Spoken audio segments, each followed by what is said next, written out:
call. Are we live or are we Memorex? Hey. Melton present. Eglash present. Foster present. Waldfogel present. Hall present. Chang present.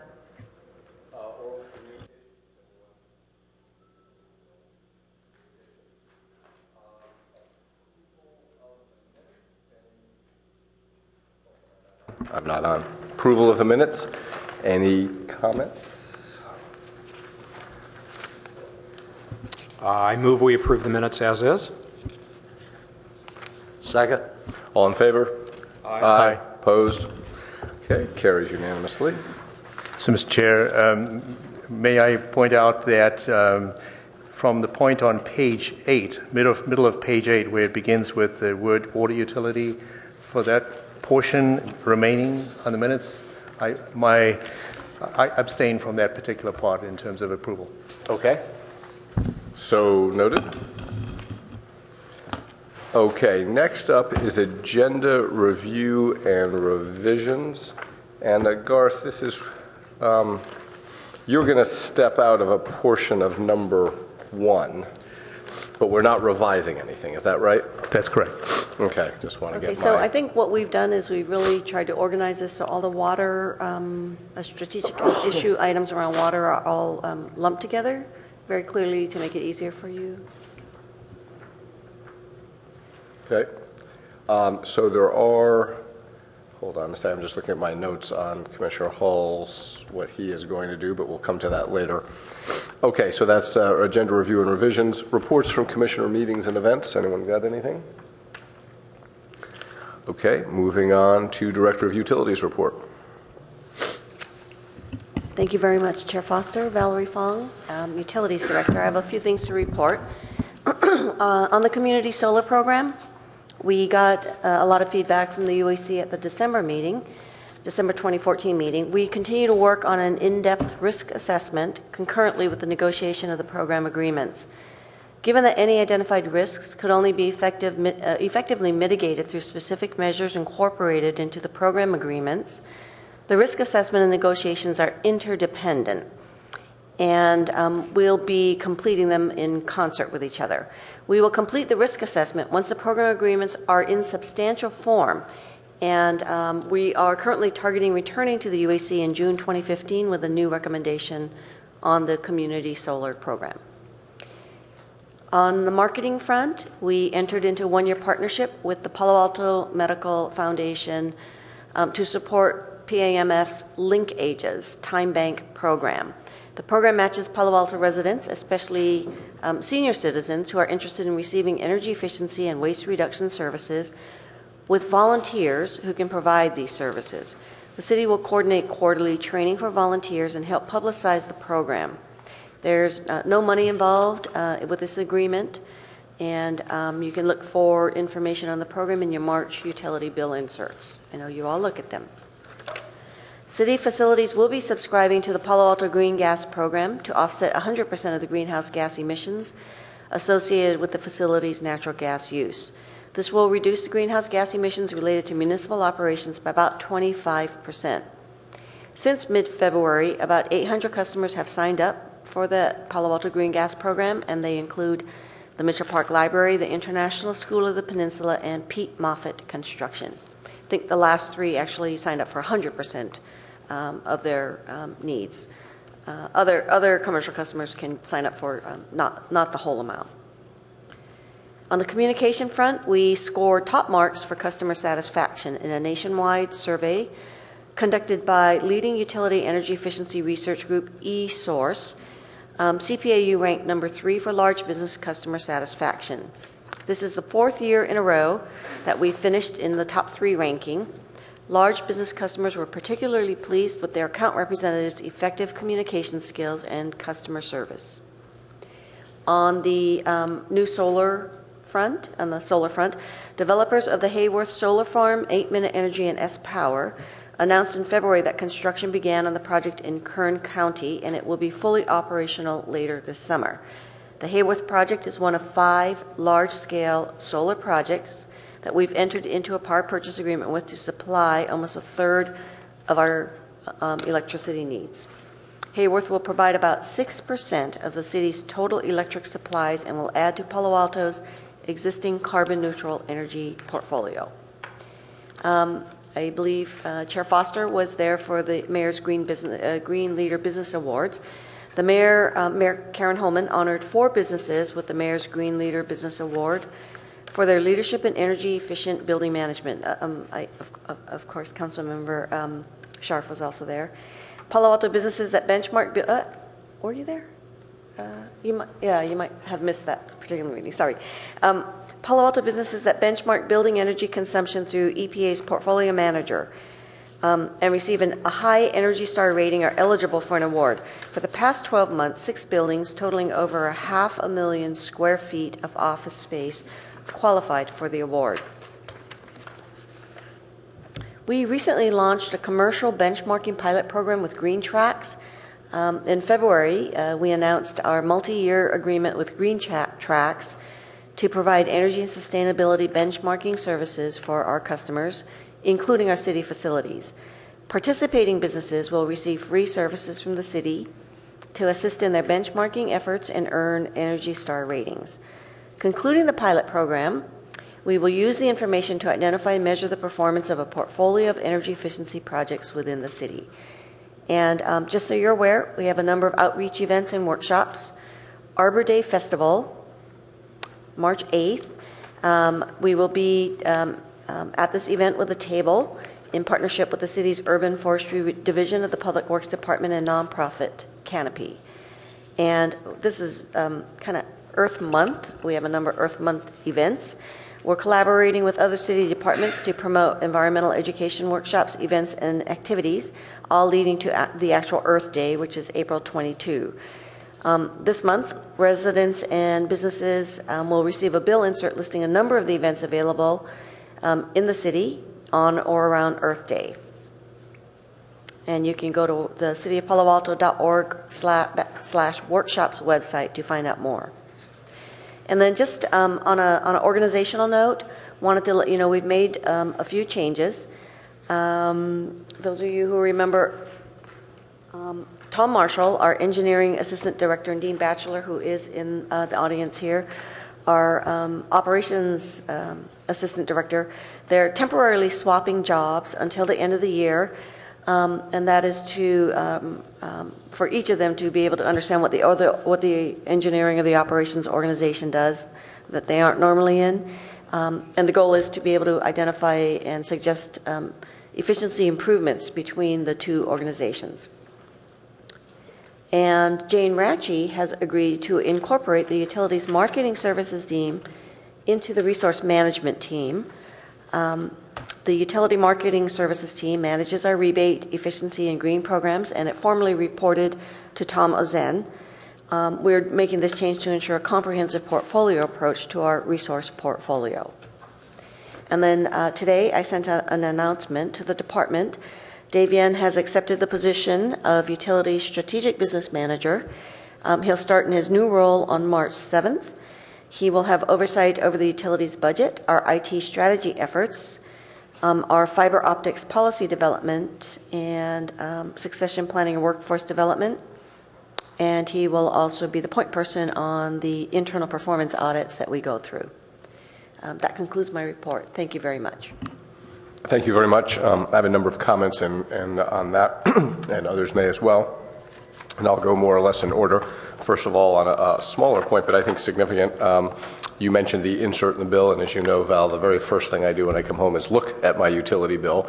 And I did see this one. I thought it's an excellent idea. Out of curiosity, is this the first of its kind? Has this been done elsewhere and we're copying someone else's thing? Well, we have our communications manager, Catherine Elvert, who spearheaded that effort. I'll let her reply. Good evening, Utilities Advisory Commissioners. My name is Catherine Elvert. I'm the Utilities Communications Manager. The bill insert you referenced is for a new program that we are partnering with the Palo Alto Medical Foundation on. It is called Linkages Time Bank. And in that program, members can enroll to become trained ambassadors in providing efficiency services at homes. For example, home energy efficiency audits, and the time that they serve helping other members of the community is essentially banked, so when they need a favor or a service, they can call upon the help of others. Let's say somebody needs a ride to the airport, or they need their dog to be walked. It is a community exchange network. So as far as I know, it is the first of its kind, and we're very excited to announce that. Whose idea was it?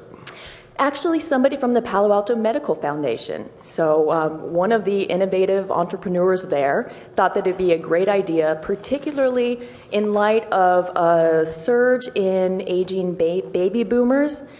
This particular person thought that it would be really important to provide some opportunities to employ their services and occupy their time. So what I'd say, I think it's a great idea. I think it will work best if people know about it. So inserts like this are fabulous. Has the city done a press release about it? We have not, because we are going to be announcing it when we offer our first ambassador training, which is coming up in May. So we wanted to initially get the idea out via a bill insert. We're creating a web page. We'll promote it via social media. We will send out a press release to encourage people to enroll in the ambassador training. It is also listed on the Earth Day events bill insert that you have there as well. Yep. And so we will be working with our Zero Waste group in Public Works to also offer trainings throughout the city throughout this year. Sounds good. If you would just keep us, I think it would be helpful to keep us posted on a quarterly or every 6-month basis on how it's going, because I think that's great. I'll also say that I don't know who did this one, but I think this is excellent. This is, ways to save energy with tips, and quotes from actual people. I don't know if they're actual people in Palo Alto, but whatever. So I think this is excellent. That's great. Next, from my point of view, Dave, congratulations on your new position. Got a lot on your plate, and congratulations. We look forward to hearing from you in your new capacity. And then there's Dean. Dean, wow, switching roles. I was thinking to myself, the good news for you, at least you're not switching with Jessica. Think about that. That could be scary. But anyway, congratulations. Okay, that's it for me. Any other comments? Okay. Let's see. On we go to unfinished business. I'm not aware of any. Right? Okay. And now new business, and this is the changes to the utility strategic plan. But Commissioner Hall, hang on. I want to make sure I have this right here. You said that you, just bear with me here, you believe you have a conflict of interest on item 1, specifically strategic objective BP1 and BP11. Yes. So on BP1, it has two parts. The second part has to do with water. So with respect to that, I would like to step out of the room. Okay, but you want us to hold off on that. Then we're going to push that. That's fine. If the commissioners are willing to, hold. If they have any comments on that one, they could leave it to the end. Okay. And the other one is BP11, which has to do with recycled water. Okay. Similarly, if any comments the commissioners have on that, they could leave it at the end. I'll step out and then come back. Okay, so we're all going to, and that's fine, we're all going to hold off on water and recycled water in 1 and 11, and then at the end you step out and we'll deal with 1 and 11, or the water aspects. Yes? Okay, we actually thought there might be 1 or 2 more, so we actually lumped all the water ones together. I think BP8 might have been another one, and I can't remember. So I'm happy to defer to the attorney's view of a conflict. I don't perceive I have a conflict to do with water benchmarking, but if that's concerned, I can step out. Okay. And the same with BP12, the one that has to do with include cost efficiency measures in the urban water management plan. I think that's generally an excellent thing to do for all water utilities, and so I don't feel I have a conflict. But if you feel I do, I'd be happy to step out. Okay. So I think what we've done, and jump in if you'd like, with the presentation is kind of grouped all those water items together, because I think the second one you mentioned, it sounded like from Val mentioned that we might be talking about Santa Clara Valley Water District a little bit in connection with that. So we did sort of try to group all those on one slide.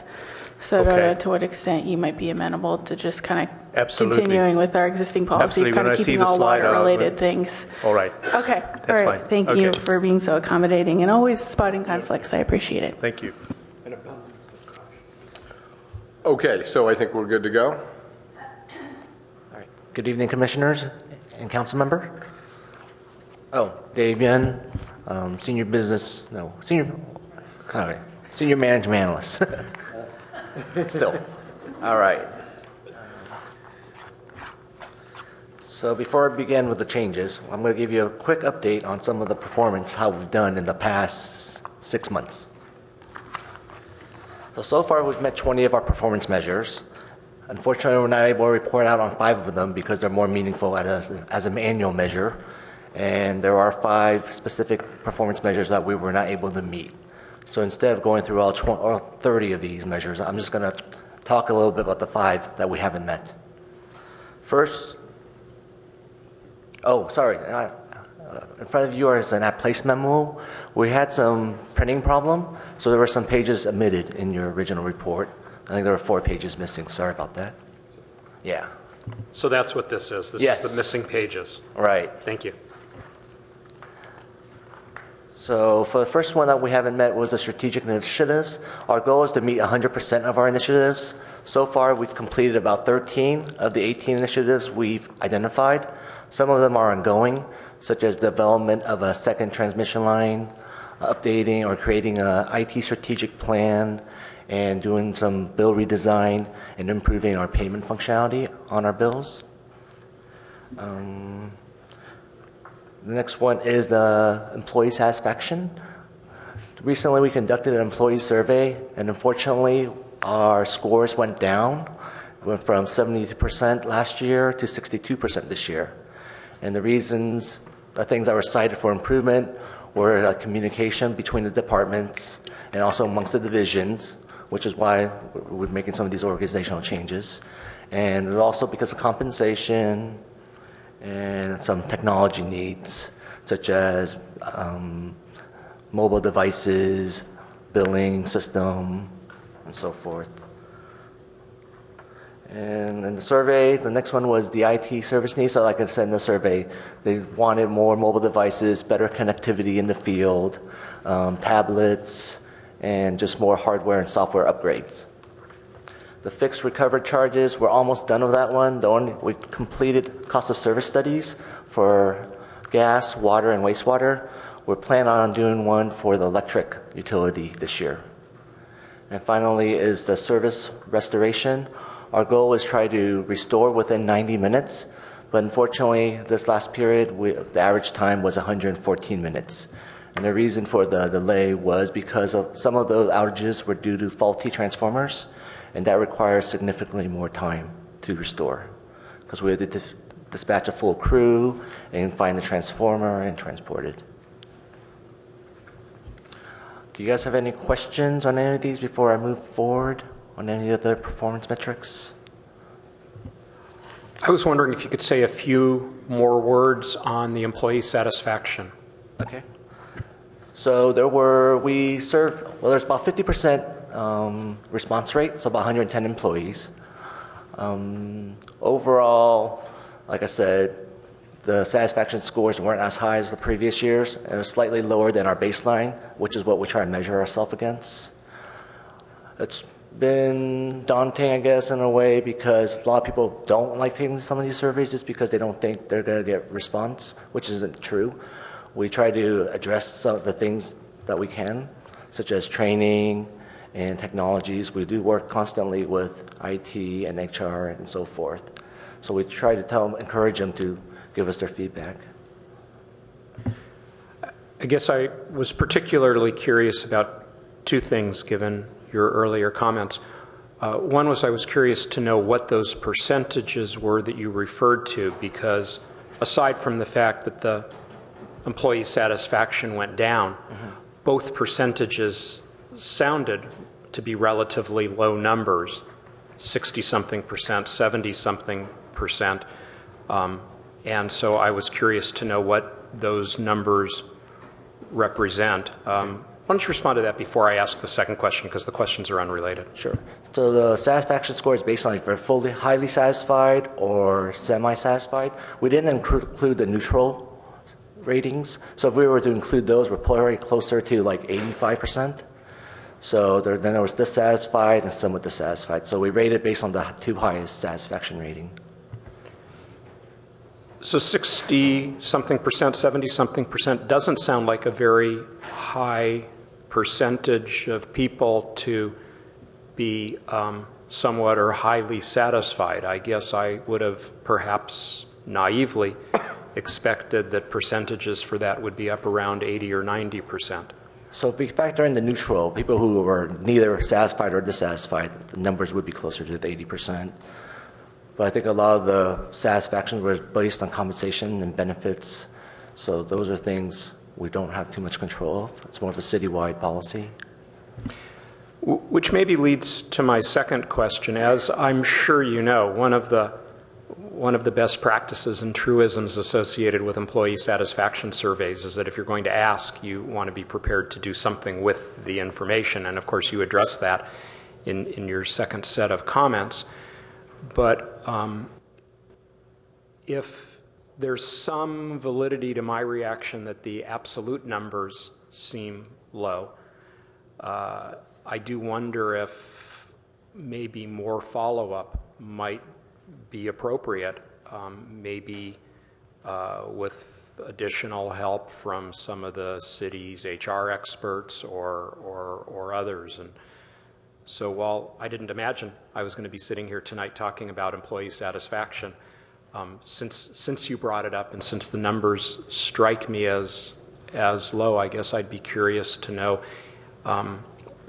what your thoughts or the director's thoughts are of perhaps seeing this as an opportunity to do even more than you're currently planning to do, and basically turn this into an opportunity to really discover and address some of our employees' concerns. The things that we could really put our arms around were the comments that were included. So we, again, there was a concern about the amount of communications that occurs between the divisions. We're actually addressing that through some of the organizational changes we're implementing, both the temporary and the permanent changes. And then one of the other comments that came through as a bit of a theme is the sense that people don't feel necessarily like they're being recognized and appreciated. So we are making a more concerted effort on that front as well. So these are actionable items that we can work on. I don't want to belabor the point, and I'm certainly aware of the fact that this is at the outer fringes of the responsibility of and scope of the commission, and I know we have a long agenda tonight. I guess what's striking to me is I'm sure that I'm not alone in having the perception that Palo Alto is an extraordinary city, and that a significant part of that is the extraordinary people who work here. And so I really would have expected the fraction of the employees checking one of those top two boxes on a 5-point scale to be up in the 80s or 90s%. And so I think what's jarring to me about this is how different the numbers you reported are from my perception of an incredibly well-run department of tremendously competent and professional people who are getting a great deal of satisfaction from the job they're doing. And so I think it's that contrast that I'm reacting to tonight. We're also thinking about putting together some committees and getting all the employees involved and from different groups and see if there's ways we can address some of the gaps. So that's something we're considering. Just a quick follow-on to that. Are we seeing this also reflected in attrition and job turnover? Yes, part of it is that. There is some of the remarks where that we don't have enough staff, that the workload's gone up, or we don't have enough qualified, we're not attracting qualified people. But are we actually seeing people leave around this? I mean, you would think that if the job satisfaction was genuinely low, that we'd see abandons, people going to other agencies or to PG&E. Yeah, I do think we see people going to PG&E after we've trained them. That does happen, but I think that was, to some extent, probably their intent all along. We spent several years training folks, particularly electric line crews, and then the PG&E pays so much better. So yeah, that does happen, but a lot of the departures that we're seeing now are largely retirements. Okay, so we're not seeing any unusual attrition or departures as reflected? Certainly, the things that we have seen, they're well explained by the compensation packages that people can get elsewhere. So I was a little interested in some of the IT service needs that they spoke about, the employees. Do we feel that they're legitimate, that we do need the more, mobile devices, more iPads, that kind of stuff? Definitely. I think operations and engineering, they have spoken. So in fairness to our IT department, it is a large task to try to deploy new technologies throughout this organization for the different needs, and utilities has real specialized needs to some extent. And I think in the deployments, and because of the way the computers end up getting purchased, they can only deploy a few hundred at a time, but we've got 1,000 employees. So areas lag, and a lot of where the lag occurs is in the field crews. So and why can they only purchase a few hundred? They have a schedule they have in place, and they have a certain budget. So I'm confused on the budgeting process. Sorry about this, but it's actually interesting. The utilities obviously has a clear source of funding for anything they want, right? Rate increases. I can't imagine that good technology and mobile devices and pads in the scheme of our budgets are actually that high. Maybe I'm wrong. No, it's the resources that are required to actually deploy those from So the it's IT to train the department. people. Is that the issue? And actually to, to Configure machines. exactly To to configure. configure the machines so that they're compatible with our systems and everything. It takes the IT department a fair amount of time to do all of that, and so that's kind of they can't just. It wouldn't make sense to buy 1,000 of these and say, okay, we're going to work on these because they'll never deploy them out. So they buy what they can deploy and then they deploy them. So would it make sense to outsource some of that? When you have a big deployment like that? They do outsource when they have a full big deployment. They do hire contractors to help them with the deployment. But the things we're looking for are just like pilot projects, like the Surface tablets right now, for instance. It's a two-way tablet, the laptop and a tablet. So IT is working with Microsoft right now, trying to find out whether or not we could get special pricing and whether or not they even support it. Because I think right now that Surface tablets, they say, are only on Windows 8.0, and right now the city, we're only supporting 7.0. So that's another challenge we're facing. So the other thing I just wanted to ask on the employee surveys, obviously if you have a 50% response rate, the people who don't respond, I would assume, are not furious, right? Otherwise they'd be writing nasty, horrible comments. And so do we have any, I think it's obviously self-reported people, which you tend to get people that are either really happy or really unhappy, who are that 50%. So do we have any sense of the benchmarking of other cities? I mean, do other utilities departments do these surveys? And what is an average, what kind of happiness, what do we get? I mean, it's one thing to say maybe you should have 85 or 90, but it's another thing to say when you typically do these, 70% of the people are happy, or typically you do it, you see 90% are, and this is, where does this fall in that? Yeah, I don't think we know. Okay. So we don't really know what this means, do we? I mean, that's sort of... We only know what it means in the context of, the concrete information that we can glean from the survey. So But last year we don't was- benchmark with the other utilities. In fact, I don't know that they even do surveys. So last year it was, you said 70% were happy or in the top two, and now it's 60 what? 62. So Do we even know if that's statistically significant? Well, when you have a 50% return rate, I would say it's probably statistically relevant, yes. yeah, it seems a lot of the people from the top two tiers moved down to the neutral tier, so there had some sort of... So I guess my only comment on this is it might be worth to design the surveys and have professionals design it so that, when we go out for polling, for instance, they come and tell us, the survey we did is accurate within 5%. So, given the response rate and given how we do that, it may be meaningless, and it may not. I just don't think we know. Yeah, so the reason we don't want to do a wholesale redesign is because we actually have trends, and so we're really tracking the trends, and those are kind of what are more meaningful for us. Okay, thank you. Okay. All right. So next we'll go over some of the minor changes we're proposing to make in the strategic plan. The first one is changing the electric reliability index. The one that we've been using previously was measuring the median duration for a customer interruption. Instead, we're proposing to use the average number of time a customer has an interruption. This is a more common and reliable index that is common in the utility industry. The next one is enhancing customer online capabilities. We did a poll with the MUA customers, and we found out that the customers ranked online presentment higher than mobile-friendly apps. So our goal is to now start seeking out how to improve that online, like MUA 2.0. Next one is Palo Alto Green Gas. So the proposal is to replace Palo Alto Green. Since we're all carbon neutral now, we suspended that program. We're going to replace it with the Palo Alto Green Gas program instead. And we're hoping for a 20% participation rate and also a 10% greenhouse gas reduction. Previously, we said develop a 5-year succession plan. We've already developed that one already. So now the plan is to update it every year and check on our trends and see where the critical gaps are.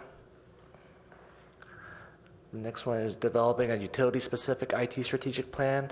We know smart grid's coming, so we want to make sure that's one of the key areas that's focused in the strategic plan. I think Councilmember Sharp brought it up last night in the Finance Committee. The next one is the operations reserve. So previously we said adequate rate stabilization reserves. Last year we changed some of the reserves and restructured the financial plan. So we just want to redirect it now to the operations reserves instead of rate stabilization. And that's usually to cover anywhere between 60 to 90 days of service. And finally, the last one is we're proposing to do an electric cost of service study. We've already done one for the water, gas, and wastewater utilities. So, any questions on these changes? Thank you for that summary. I had a question on two of them on C4, Palo Alto Green Gas Program. It appears to me, if I read the text, that the concept here is to test out the concept of using electric exchange for gas appliances or electric for gas equipment. Is that correct? That's one of the initiatives was to evaluate the electrification or fuel switching. Okay. So Palo Alto Green Gas is just a program for customers to buy offsets, buy RECs. So I'm just I'm reading the proposed change. So I won't read all the words, but the key words are reevaluate the cost effectiveness of electrification, et cetera, right? Am I reading correctly? That is an initiative under this program, I guess, under this objective. Okay. And then if you go to the tables, I'm just trying to figure out how you will know, since it's a balanced scorecard approach, how would you know whether you've been successful or not? Because you're going to, at the end of the year, a year from now, you're going to want to know what you did. And it looked to me like one of the action items in the description is that you would return to the EOSC in the spring of 2015, it was pretty soon, and right, give us an update on that. If that update is complete, would that be deemed to be you met the goal? For the strategic initiative, yes, that would be the goal. Then we could have another strategic initiative depending on the UAC's comments on the results. Okay, so the answer is yes? Yes. Okay, all right. And then can I jump down to F3, electric cost of service analysis? So it looks to me like what happened is that we realized that the original goal would be which was, by the end of 2011, evaluate the approximate fraction of fixed costs that should be collected by fixed charges versus volumetric charges with complete electric costs of, that's what you had before. And is that the one that was not met? Yes, that is the one that was not met. And so it appears more reasonable now to me, I'm just checking that I'm reading the text correctly, that you simply use a cost of service based analysis and complete it by a certain time frame, and that would satisfy this goal. Correct. Okay, got it. Can I ask one more thing relate to F4? I'm not sure if you have another slide on that, or is that it's in the same vicinity? Okay.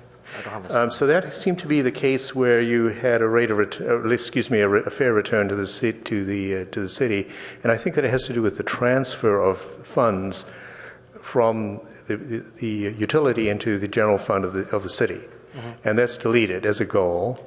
Right. That doesn't mean that the city's not going to be doing, the utility's not going to be doing that, right? It just simply is removed as a goal. Right. This is something that it's more of an ASD functions, and we are doing the transfer still. An ASD being? Administrative services. Okay. So we don't think it's in our purview, actually. Okay, got it. Thank you. Mr. Chair. So I want to follow up on F4 as well. I just think you guys are going down the wrong path, eliminating that.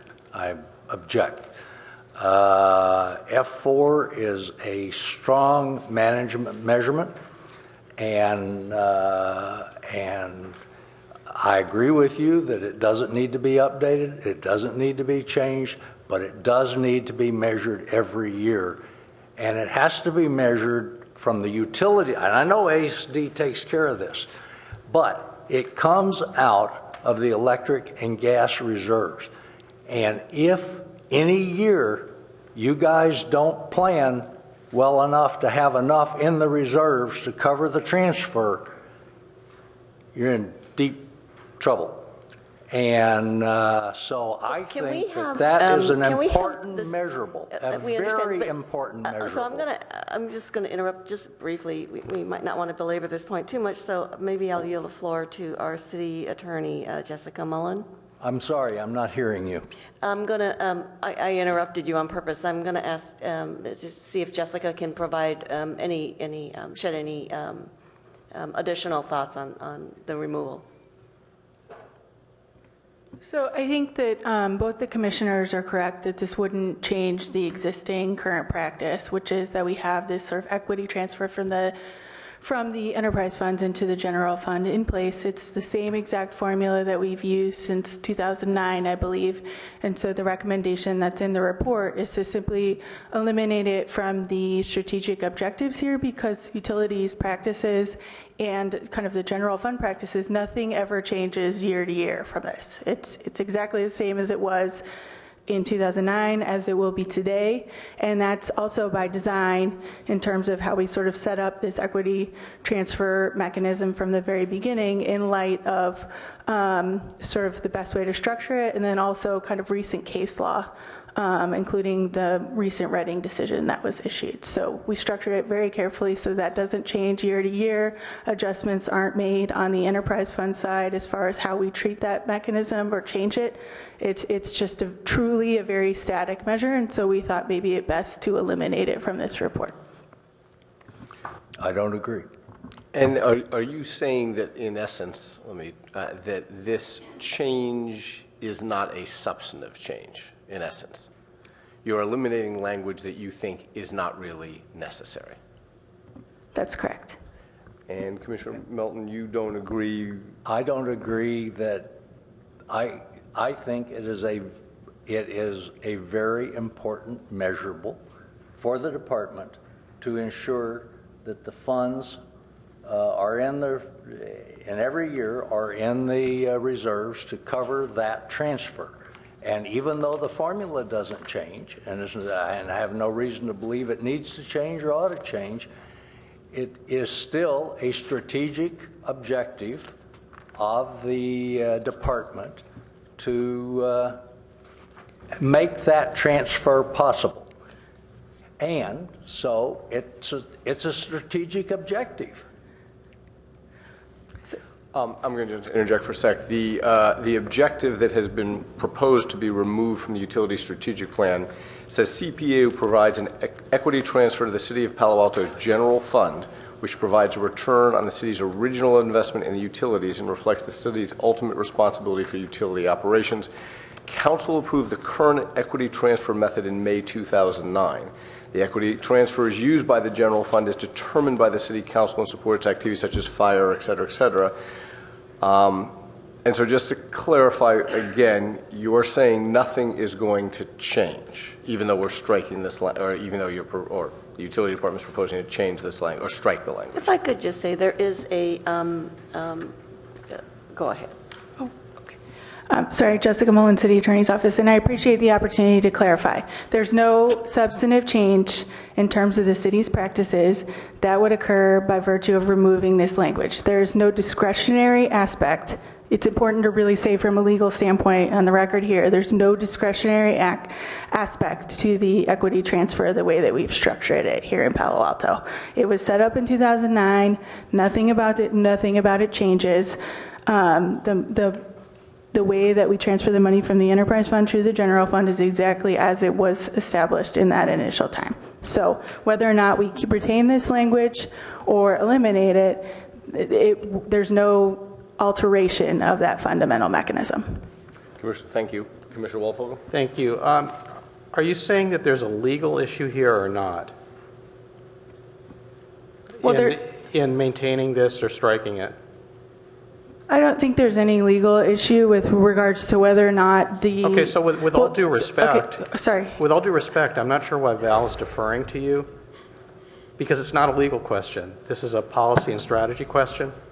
So I'll interrupt. I actually believe that it is a legal risk issue, and that by striking it, we are making ourselves less vulnerable to attack on the equity transfer. And therefore, we should strike the language, and that's why it's not in there. It's purely a legal issue. Nothing actually changes. I understand Commissioner Melton's concerns, but given that the legal risks involved, it makes more sense to just strike it, because you want the legal standard, and correct me if I'm incorrect, but this legal standard has to do with discretionary. By putting in strategic initiatives, people may feel that there is some discretionary component to it because it's a strategic initiative, as opposed to that there is no discretion of how we do this on the UAC part, on the council part. This is what we set up, and we just go with it, and therefore it's not an initiative. We're not changing it. I mean, that's my understanding of the legal reasoning. Hope that was articulate enough. That was terrific, and I think that would be why, from a legal standpoint, it would just make sense to simply eliminate it from here, and that's why we recommended the deletion, both from our office and in agreement with the department. And we do have a few other strategic initiatives or objectives in regards to the financial stability of the utilities, like the adequate reserves, the AAA bond ratings. So we think that should address that, or cover it. Good. Okay. Anything else? Yeah. Oh, sorry. So are we now discussing just the items that are on this slide, or are we now discussing the entire package? We have one more slide after this.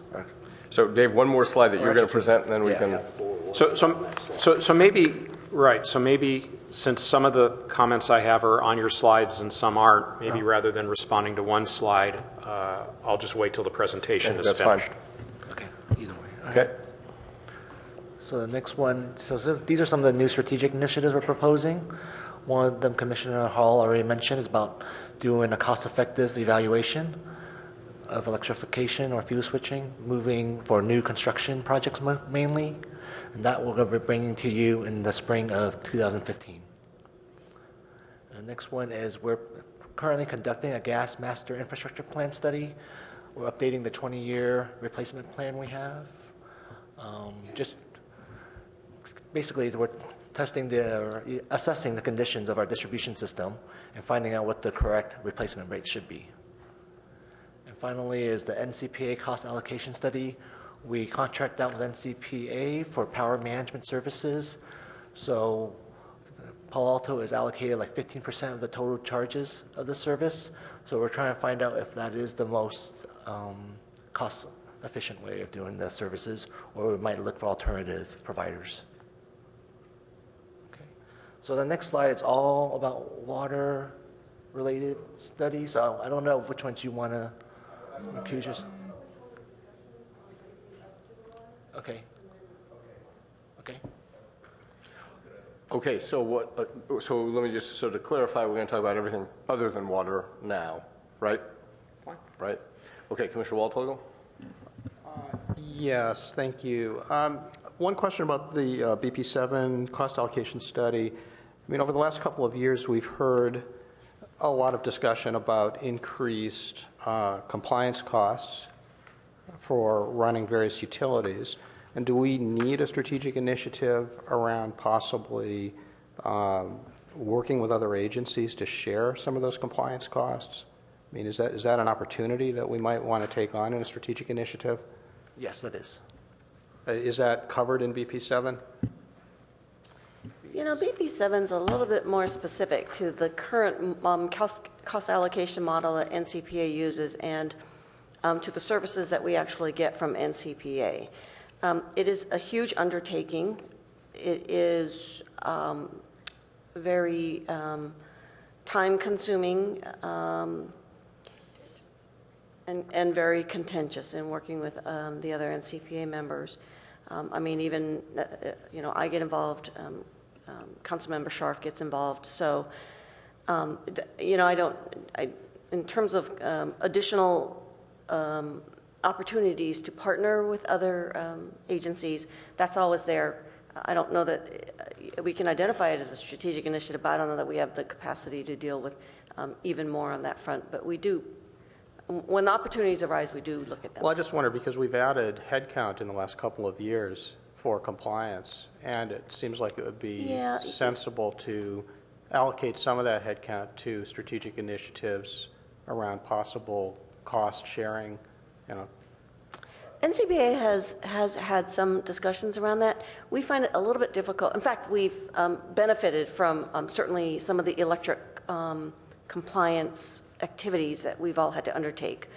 But nobody else does gas. Only a couple of the members might do water, and we have different water profiles. Very few do wastewater. There's really no compliance around fiber optics right now. Okay, so more broadly, we're saying we don't need a strategic initiative around more interagency cooperation? Well, that's a little bit of a different question. And I think we have that through our memberships through NCPA and the California Municipal Utility Association, and through other organizations that we belong to, American Public Power Association. I mean, that does exist, and we do take advantage of the fact, particularly when it comes to our legislative regulatory activities, we actually get that clear benefit, the joint action. So I had just a general question. How many years approximately has the utility utilized the system, the balanced scorecard system for strategic objectives, et cetera? I mean, approximately. It doesn't have to be precise. Since 2011. 2011. So about 4 or 5 years. 4 or 5 years? Okay. So I just wanted to say that my impression from other public agencies that have gone this path with balanced scorecard is that it lasts for about a year or two and it fizzles out.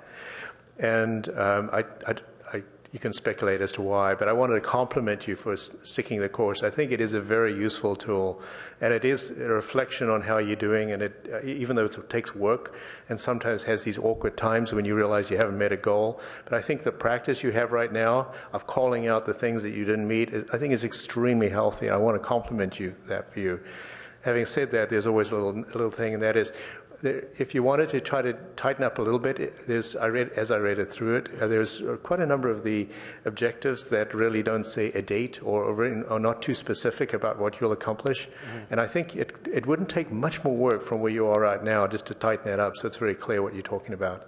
For example, on that electrification conversion, it turns out that the objective you're after is a presentation to the UAC on the results of that by spring of 2015. That's the objective. Right. That's fine. You could just simply say that in your little table. Okay, thank you. Yeah. That's an example of several other cases. We do try to put dates when possible.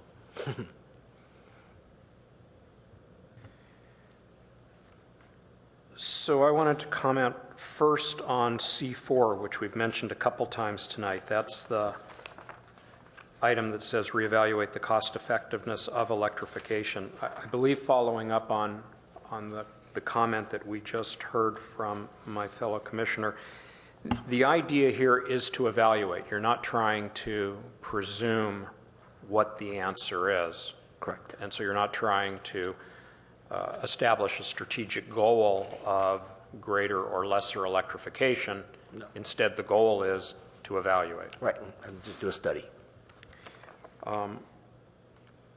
Similarly, if we look at PT3, develop a utility-specific smart grid and IT strategic plan.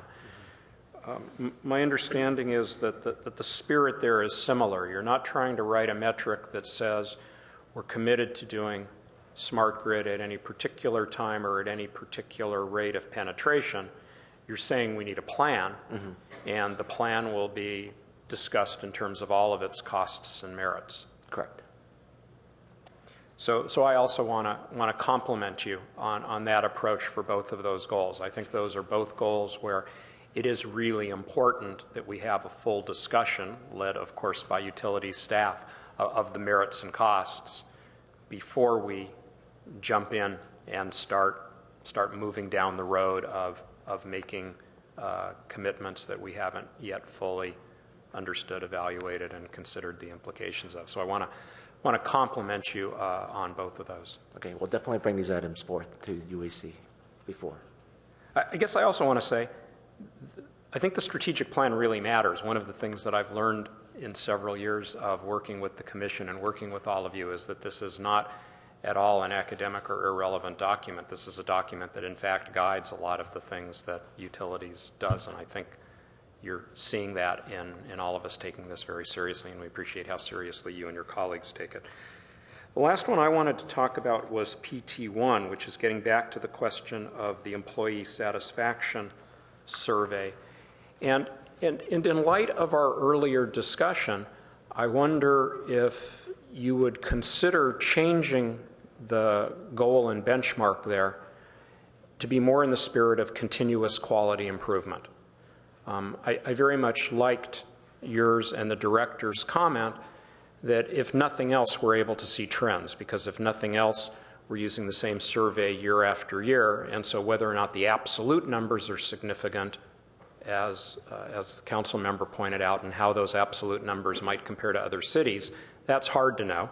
But at least we can compare with Palo Alto's number from a year ago and the year before that, and so on. And so in that spirit, and in the spirit of the conversation we had this evening, I would be eager to see an explicit goal that says we want continuous quality improvement, that whatever the number is this year, we'd like it to be better next year, and better the year after that, and better the year after that. And I would certainly turn to you for determining what that goal should be. But I would encourage that as something that I think to all of you as managers and leaders in utilities, that gives you, I think, a tool to allocate budget and other resources, to go to the town manager if that's where you need to go to get what you need, to go to the city council if that's what you need.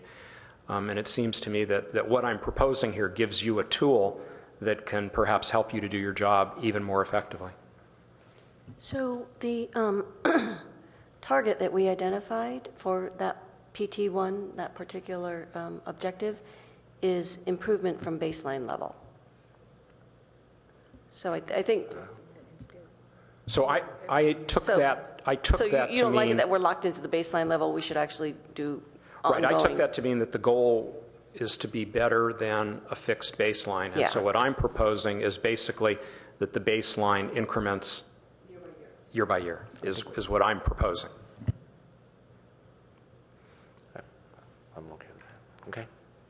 In other words, that whatever the satisfaction is, the goal should be that it gets a little better each year. Right, and that's what we usually compare ourselves to. Thanks. Anyone else have anything? Okay, so Director Fong, what are you looking for from us? You are, as I understand, you are asking us to recommend that the council approve the changes to the performance measures and strategic initiatives, and correct? Right. That's correct. Do you want to, given a few of the comments, for example, the last one, which sounds like you were open to, how do you want? We're very open to it. I think we'll just make that change. Okay. I'm just trying to think of what the appropriate motion here is. I'll take a... So we do still need to do water. Right? Oh, I forgot about water. Sorry about water. How do we, let's see. So, well, hold on. Should we vote on this minus? Yeah, Garth, hang on for a sec. No, stay. So let's do a vote on this minus water, and then we're going to let Garth go. So there's one of two possibilities. One is a motion that simply says we approve, or approve as sort of amended. Director Fong, do you have any particular preference? Not amended. We haven't formally amended, but... I think that looking back at my notes, the change that was a very specific change, aside from the passionate arguments made by some here about one of the items, is really only on PT1, and there will, carefully define baseline as sort of the year-by-year change. All right, so here, let me just take a crack at it. So I'll move that the UAC recommend to the City Council to approve the changes to the performance measures and strategic initiatives in the utility strategic plan, subject to the change proposed by Commissioner Eglash on PT1, and not including any of the water stuff, which we will vote on subsequently. How's that? Okay. Second. Any comment? All in favor? Aye. Aye. All opposed? No. Carries unanimously. Oh, yes? Are you staying? But he's coming back. No, but the point is what's he coming back for? Oh. So are you saying that maybe we Why don't we take up items 2 and 2? Yeah, let's do that. And then return to water. Then we'll let you off for the whole night, Garth. So particularly item number 4, 2, 3, and 4, I'm kind of interested in. Okay. You stay for that. All right. Okay, got it. All right. So what we're doing, just to make it clear, is since Commissioner Hall has a conflict on water issues, we're going to hold off on the water portion of the strategic plan. So I'm wondering, just for the flow, and so you guys still stay sort of in the strategic plan mode, do you mind if we just kind of go through that? I mean, it's 8 o'clock, and I'm worried we could go really long, and then we still have to circle back and complete this item. I'd rather we just completed the item. Tell you what, can we get? I think items 2 and 3 are going to be quick. Are you concerned about and I think item 4 is going to be fairly quick. I think we're okay. Trust me. I yield to the chair. Okay, let's move on to item 2. Item 2 is an important one. It is a selection of potential topics for joint UAC council study session. We've been keeping this on our agenda for some time, but now the study session is actually coming up. So now we got to dig into it. And just for those viewing, the UAC meets with the City Council in theory once a year. In reality, because of scheduling issues, it's more like once every 16 or 18 months. We will have our meeting, I believe it's at 6 p.m. on Monday, April 20th, if I remember correctly. Barring any last-minute changes for those listening along, I find this to be always a very interesting meeting. It's a great opportunity to meet with the City Council and hear what the City Council is thinking about on utility issues. And as I said, it's an opportunity that only occurs once a year or frankly, less than a year. As we think about potential topics, I'm going to share a few thoughts on this. There's always sort of a desire to think of a specific substantive topic to discuss in our limited time with the City Council. Let's talk about rate structure or something else. But we tend to struggle with that a little bit because we're not necessarily certain what the City Council wants to discuss. And what we've done in some prior meetings, in which I think we should do again this year, is give each of the 9 City Council members an opportunity to share their thoughts on what's of interest to them. Obviously, we should, my opinion would be, we should let the City Council members know that ahead of time so they're not caught by surprise when we make that request. So that would be my first point. I think we should do that. I also think we should provide an opportunity, and we haven't really done this in the past, to allow the UAC members to share a few sentences on anything of particular interest to them. And so I'm interested to discuss that particular point now. And then the final thing that we've talked a little bit about is, and I don't know, this is hard to do in these meetings, but the issue of CPA, of governance of the Utilities Department. We do have this structure where our friends in the Utilities Department come to the UAC. We, of course, don't oversee them. We merely provide advice to the City Council. So they come to us, they got to get stuff through us, then off to Finance, then off to City Council. It seems cumbersome. I don't know what the solution to that is, to have to go through 3 levels.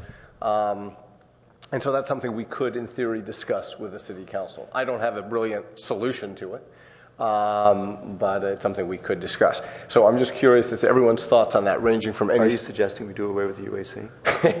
No, just the finance. Just the finance committee.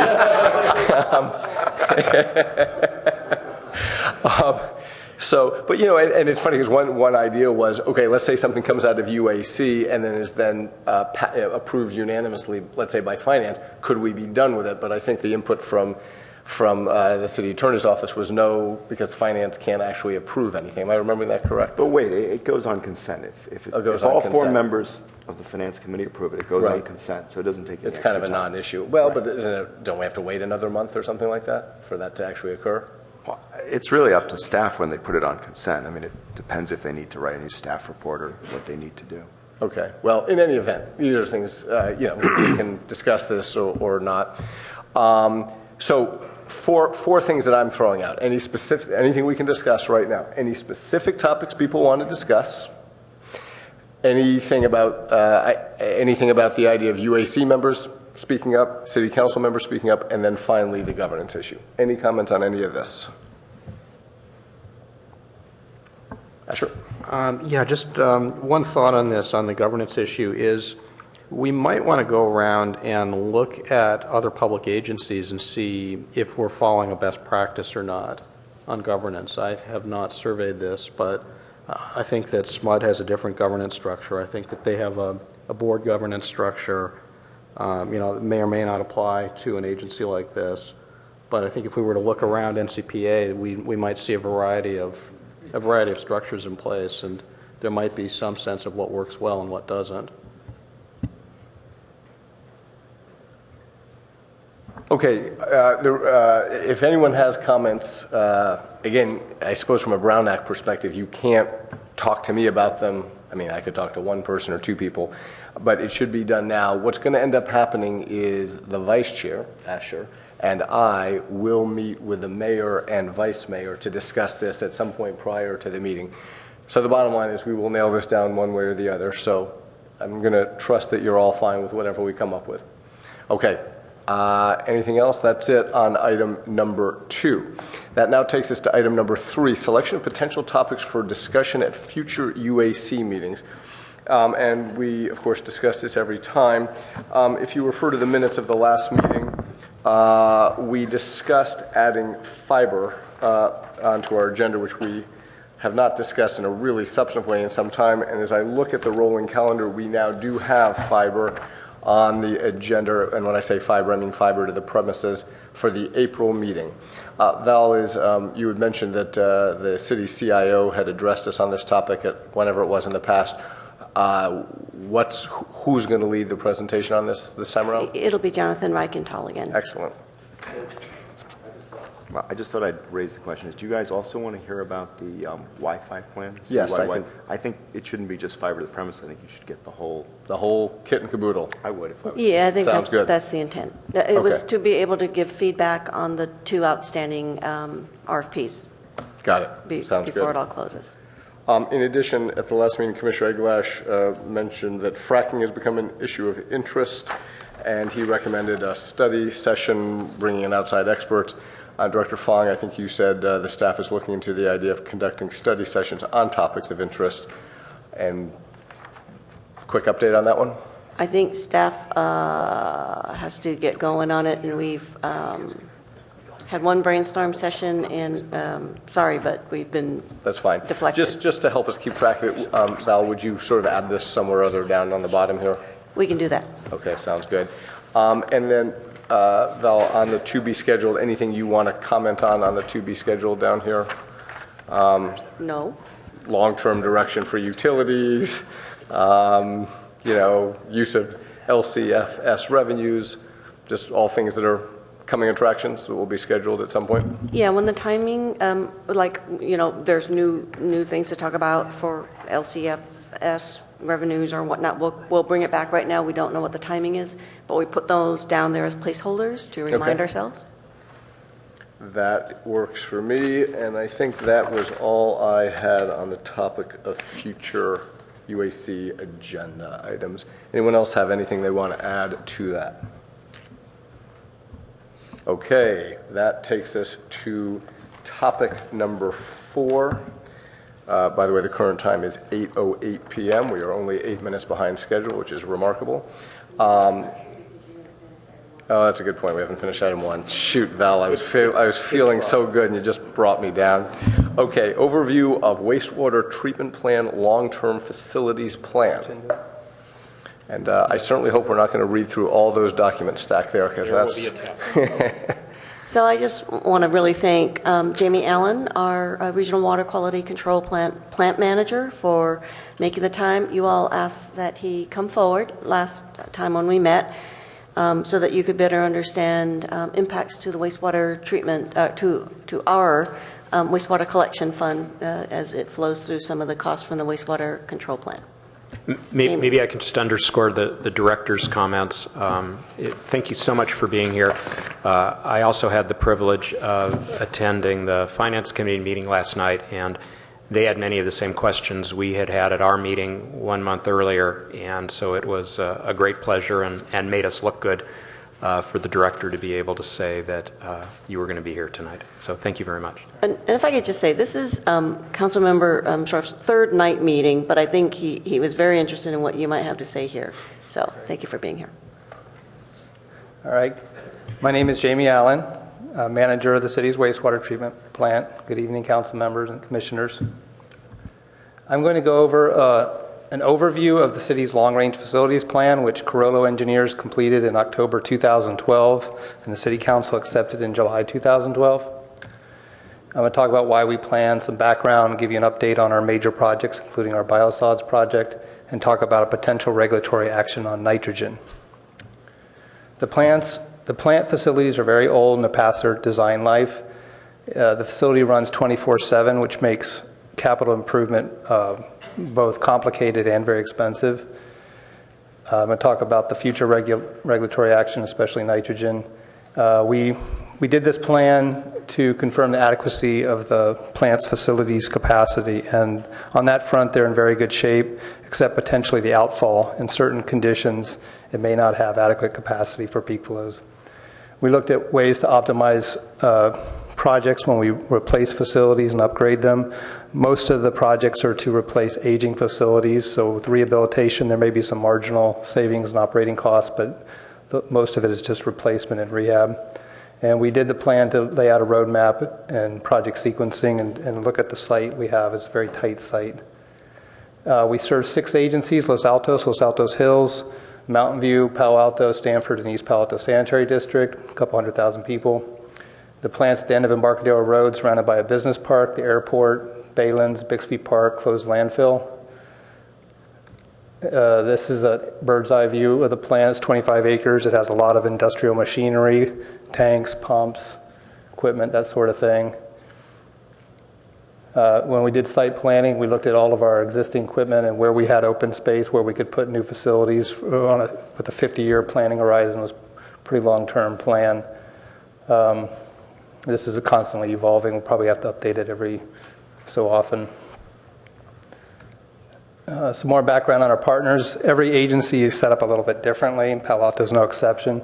But in our case, Palo Alto is the owner-operator, and we've had a relationship with Stanford since the 1930s. East Palo Alto Sanitary District joined in 1940, and then Los Altos Mountain View and Los Altos Hills joined in late 60s when we came to the much larger regional plant. And our agreements with our partners allow for minor CIP without having to get special approval from them.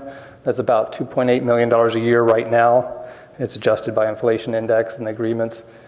Stanford, Los Altos, Mountain View, and East Palo Alto Sanitary District approve major expenses for major CIP projects. And of course, Palo Alto Council approves all projects and any modifications to those agreements.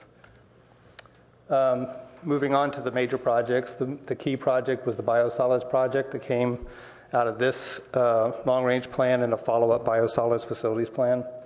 The first component of that project was a dewatering and sludge dewatering and truck loadout facility, and the most recent cost estimate is a Class 4 cost estimate of $18 million. Class 4 means it could be plus 50% or minus 30%, and as you get closer to the design for construction, it's plus or minus 10%. After that facility is completed, we'd be able to haul raw sludge to the East Bay Mud Plant in Oakland, where they make electricity and do land application of the sludge, and or dispose at a Central Valley composting facility. This would then enable us to retire the incinerators, remove them, open up the site for the big ticket project, second component, which is an anaerobic digester facility. That cost estimate came in with a class 4 estimate updated from the class 5, went from about 57 million to 75 million. So we're kind of looking at some of the key planning decisions we made on that and seeing what to do next. This is another way of looking at the timeline. We need to update this graphic. It's showing a very aggressive schedule. Given the tight site constraints that we have, there's no way we could ever overlap the construction like we'd hope, but it's probably going to be more sequential. And then there's food scraps that could go into surplus capacity in the digesters. We could make another 0.5 megawatt of energy if we charge a tip fee to solid waste haulers that came in. What we're doing, last month we gave the notice to proceed to CH2M Engineers to begin CEQA design on the sludge dewatering facility. It's about a $2 million contract.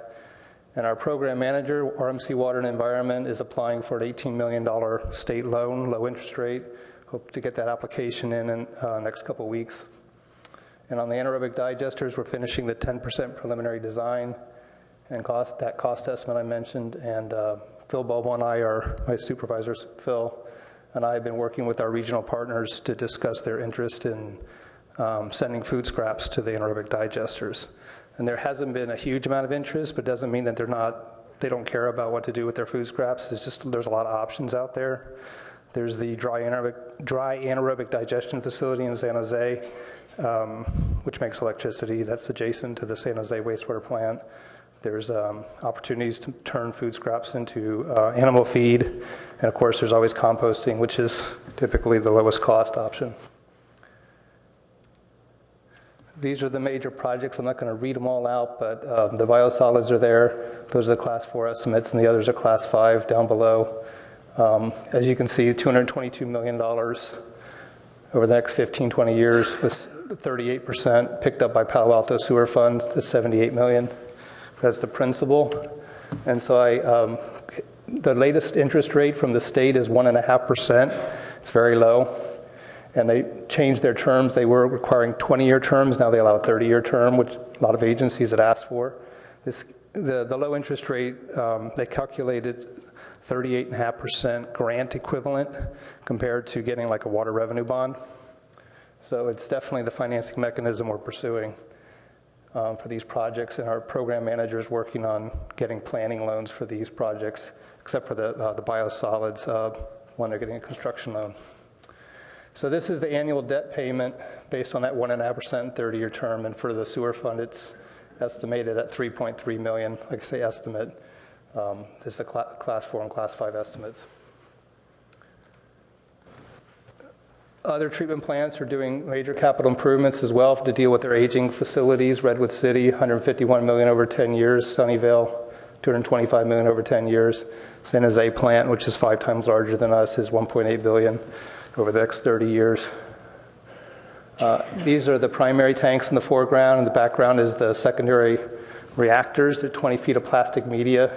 Spread it out, it's about 8 million square feet. And the sewage goes down across that plastic media. And it could collect. The plasticizer goes out over time. These are very old. And you can see this is 24/7 sewage flows down across the plastic. And the plastic can collapse suddenly without any warning, just from age, and it's self-supporting. That's why we have to, it's about $19 million to rehab this facility and replace it. This is the primary tank. You can see where it's white, that's the concrete. The black area is the coal tar epoxy coating has gone off. We have areas where aggregate is exposed, and we need to recoat the concrete. This is our lab. We do about 17,000 tests a year in this lab for both wastewater and the city's drinking water. It's from 1972. It's kind of cramped. We have no more space for additional equipment, limited bench space. This is a lab in Livermore. It's only about 4 years old. And we have one of the older labs. You can tell it's much safer, easier to do work. So that's on the major projects. For the nutrients are nitrogen and phosphorus. And the bay is not currently impaired. We're not currently harming the bay, but the regulators are very concerned that we could impair the bay, like say Chesapeake Bay and those kind of things where they look at harm from toxic algae blooms. And if they decide that it could be harmed or it is being harmed, they could set up nutrient limits or a nutrient cap, and there would be new equipment and new costs for the fund. Right now we have the trickling filters and the aeration basins and clarifiers, and this plan looked at adding denitrification filters with supplemental carbon and methanol. It's very expensive, and depending on how strict the limit was, it could be up to $150 million for that project. So what we're doing is we're waiting on the regulatory timeline. In about 4 years, they may actually cap the amount of nitrogen going to the bay. And in 9 to 14 years later, they might actually set limits on concentration. So we're supporting data monitoring, supporting the bay science so that they make good decisions. And we're doing process control optimization studies to see if there's any low-cost solutions to reduce nitrogen should they need a regulatory solution right away and not be caught without having that. And we'll work on non-point sources like stormwater, but in the lower South Bay, the treatment plant is 93% of the nitrogen and the stormwater is only about 7%. So we would be the focus of any regulatory action. So I have a report for each of you with my business card. And on the back of the business card is a sticker. It has a link to this report online. So you can keep this report. Or if you want to send it back to Val's office, take that. I'll be glad to take it back. Also, the business card, if you have any questions about it, my number and email's there. If you wanted to come out and take a tour, you're welcome to do that. And with that, if you have any questions? Again, thanks so much. Again, thanks so much for coming out.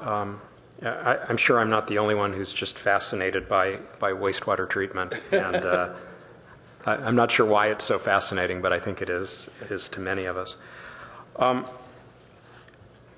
I believe one of the specific reasons that triggered the discussion that led to the request for you to come out was from the wastewater collection utility financial plan that was presented a month ago for fiscal year 2016 through 2023.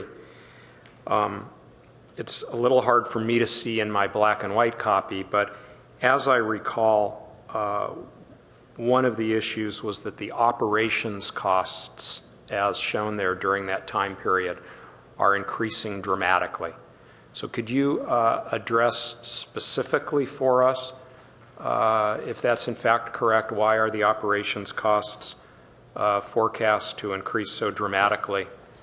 And since you have a little bit of a confused expression on your face, I guess I'll just elaborate by saying that, again, if I recall correctly from last month's presentation, the rates for the wastewater collection utility are predicted to rise dramatically, I think on a percentage basis, more dramatically than either every other utility or every other utility other than water, where we have huge commodity rate increases.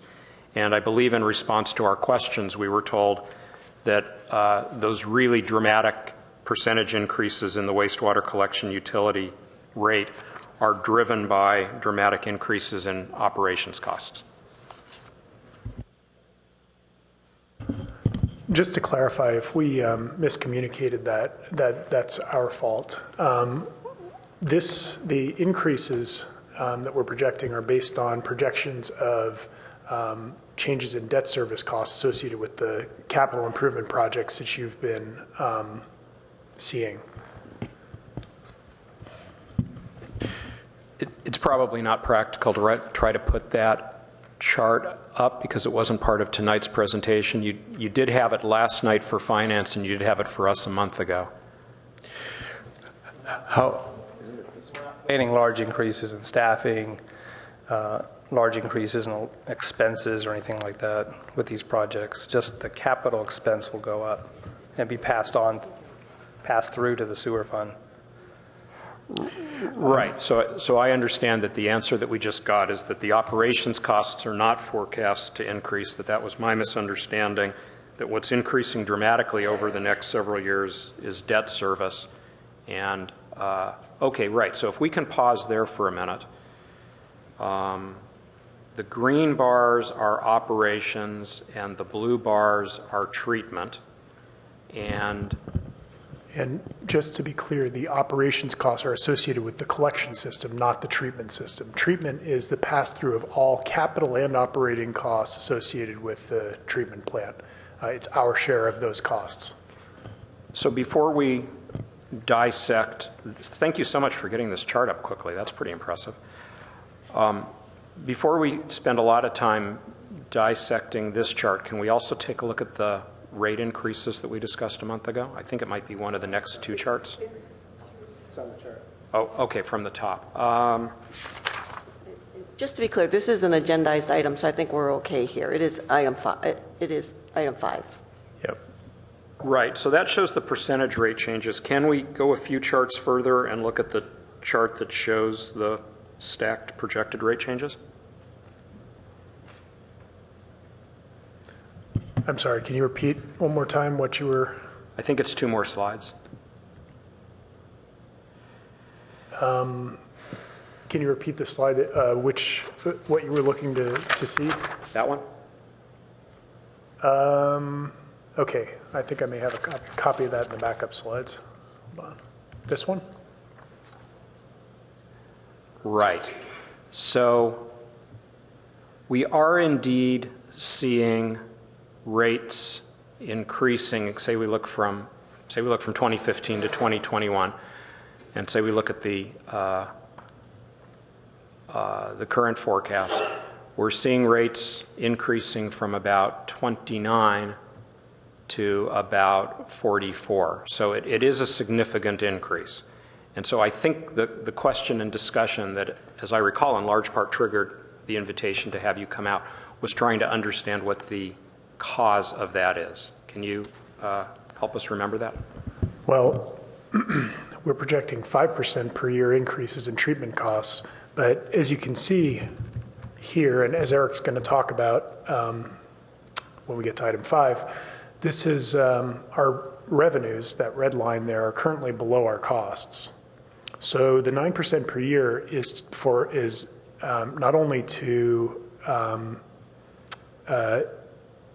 only because of the increases in treatment costs, but also is also to catch our revenues up to our expenses. Yeah, I understand that. I wasn't really trying to get lost in the details of moving our reserves from near minimum to near the middle.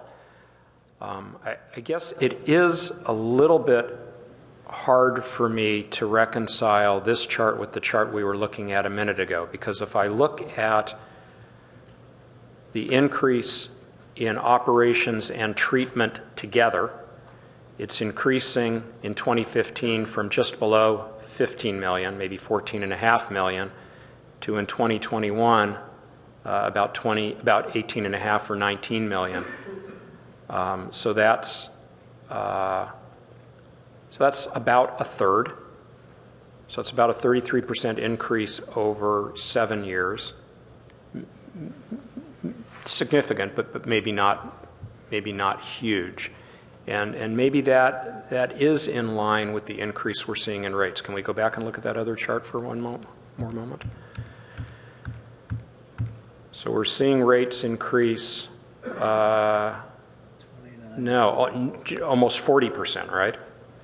More than 40%, 45%. Right. So it does seem like rates are going up a lot larger than treatment and operations costs. And are you saying that that's debt service because of needed capital improvements? No, I'm saying plus it's, recovering the reserves? I'm saying it's that while costs may be going up by less than 44%, revenues are currently below costs. So revenues have to go up by 44% in order to get to the point that they're actually recovering costs. Right. So it seems to me that that although when we look at this chart, several of us are struck by the really significant increase, it sounds to me like what we're saying, and of course there's other people up here that may want to see it differently. It sounds like what we're saying is operations and treatment costs are increasing significantly. Then we add to that some debt service, and then we add to that the fact that, as you say, at the moment revenue's below expenses, and we need to maintain proper reserves. And so we have three largely independent things, but they've all conspired in a kind of perfect storm to all add in the direction of needing to increase rates over this period. I think you've summarized it really well. The only thing that I might just amend a little bit is that operations and maintenance costs, I think, I think are increasing with inflation. I don't think this is a large increase in operations and maintenance costs. It's a large increase in capital investment in the treatment plant that's being passed through in our treatment costs. So why don't I pause there? I'm reasonably satisfied that we at least understand at a high level what the components are of a really significant rate increase, and perhaps some of my fellow commissioners or council members have further concerns, or perhaps they don't. Which item are we on at this point? I'm going to change the subject from costs and rates and ask a question that we've sort of wrestled with off and on over the past few years, which recycled water, reclaimed water is a pretty important issue to Palo Alto in conserving potable water. And one of the problems that has existed for a number of years was too much salt in the reclaimed water, primarily because of seepage into the system from the Mountain View pipeline. I was talking with one of our Mountain View colleagues a couple of weeks ago, and he indicated that Mountain View is spending a substantial amount of money to re-sleeve that pipeline, which he hopes, which he thought was going to hopefully eliminate the salinity problem in the reclaimed water. I would appreciate knowing your view and perhaps a bigger picture than just Mountain View of what you think the quality of reclaimed water is going to be over the next few years as a result of not only your capital improvement projects, but also Mountain View's and the other partners who feed you.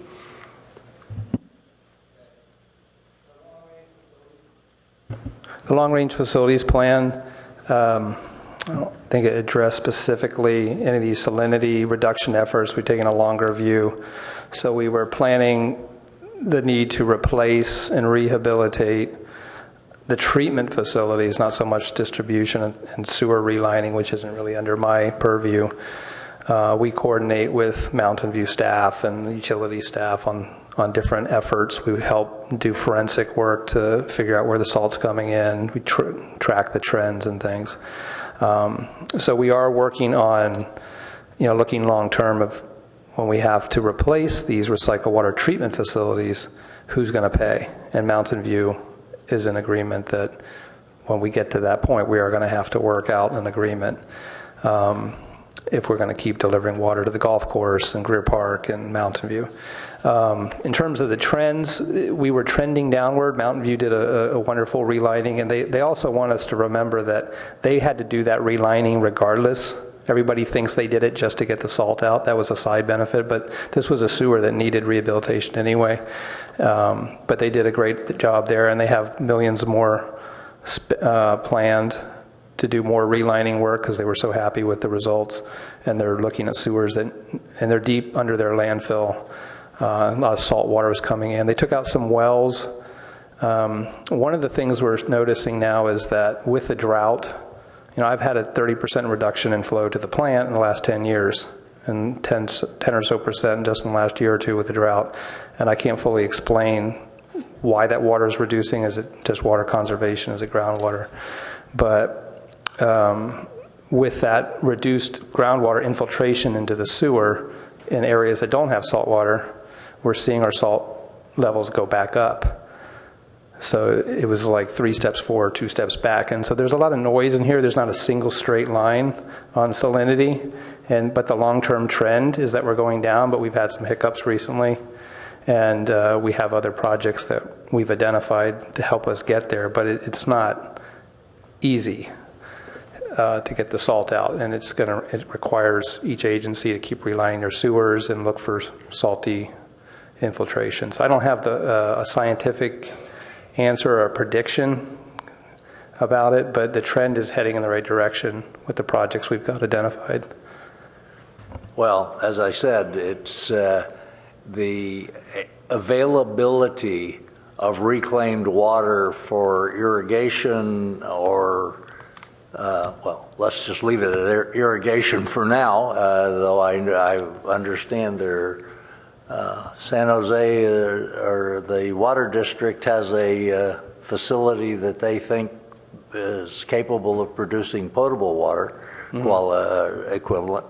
But just for irrigation, that's that's important for most of your partners in the facility, and I hope that is high on your planning list to do the kinds of projects that it's going to take to get to have reclaimed water available for irrigation for all of the cities and partners, and that's that's perhaps wouldn't normally be high on your scope, but I hope that in planning these, we're certainly supportive of it. Yeah.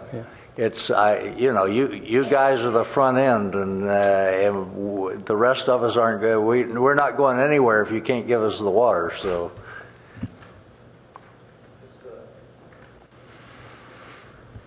Just to follow up on that, because I actually jumped to the same question. I noticed on page 9-11 of the report that you generously handed to us, it cites a TDS spec of going from 917 milligrams per liter to a target of 600 milligrams per liter. And I just wonder whether you've coordinated with the potential takers of recycled water if 600 meets their needs. Because I think we've heard different numbers. I think we've heard lower numbers for TDS goals from the takers. Stanford Real Estate was looking for 650, but there's no specific number in the scientific literature that says you have to reach that specific number. It depends on soil conditions and landscape choice and irrigation practices and a lot of sort of things. Yeah, well, I think this is really in the takers' court to answer that question. We just need to be sure that we're aligned. Bart, I'm sorry, what would you It's in the takers' court to say whether the number meets their needs or not, and we just need to be sure that we're aligned. So just a quick follow-up on that. I know the City Council had a policy on this. And I think me and Val had a discussion whether it was a policy or a goal, but I don't think it was 600, but it may have been.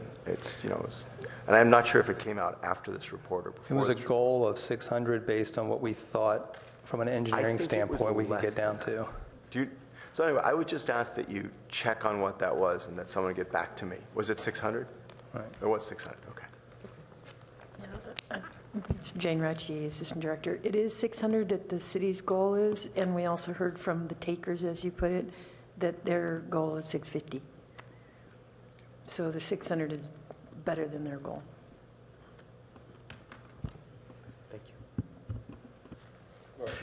I'm going to return us back to the lovely topic of costs.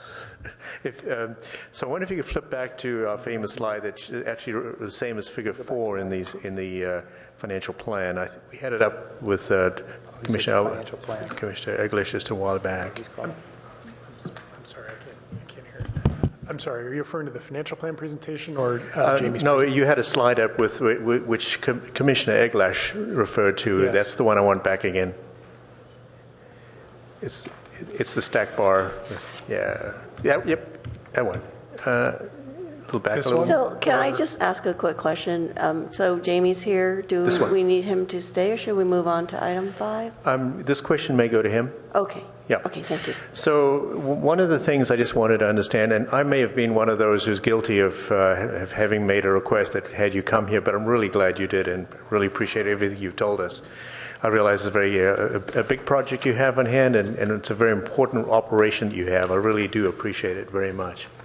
I just want to drill down a little bit on, if you just take 2016 bar, for example, the treatment part, the blue part, it's about $9 million.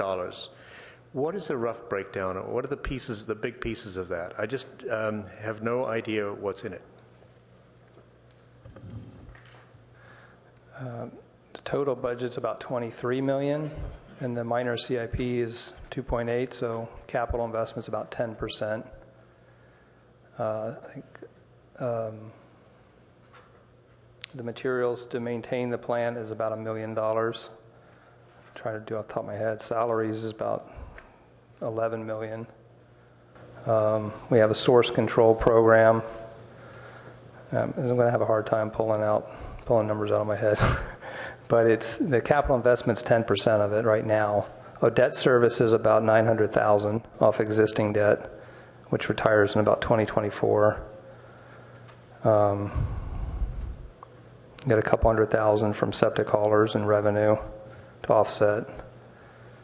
And then Palo Alto's share is about 40%. So of that numbers I was giving you was the wastewater treatment fund.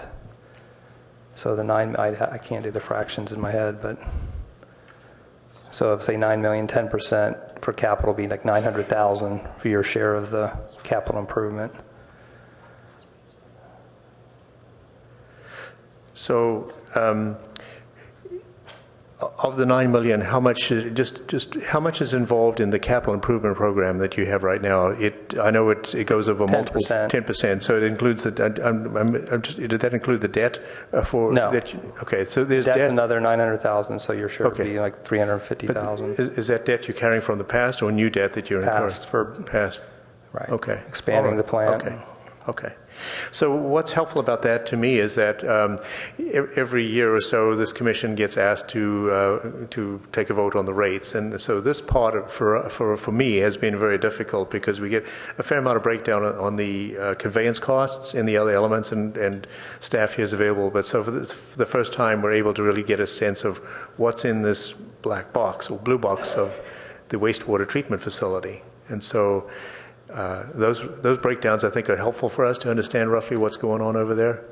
And I see that has gone up, if you look at the breakdown on this in earlier tables, that has gone up substantially over the last few years, right? From, if you take 2014, which looked like about maybe 6 million, it's up to about 9 million in F16. This has gone up pretty fast.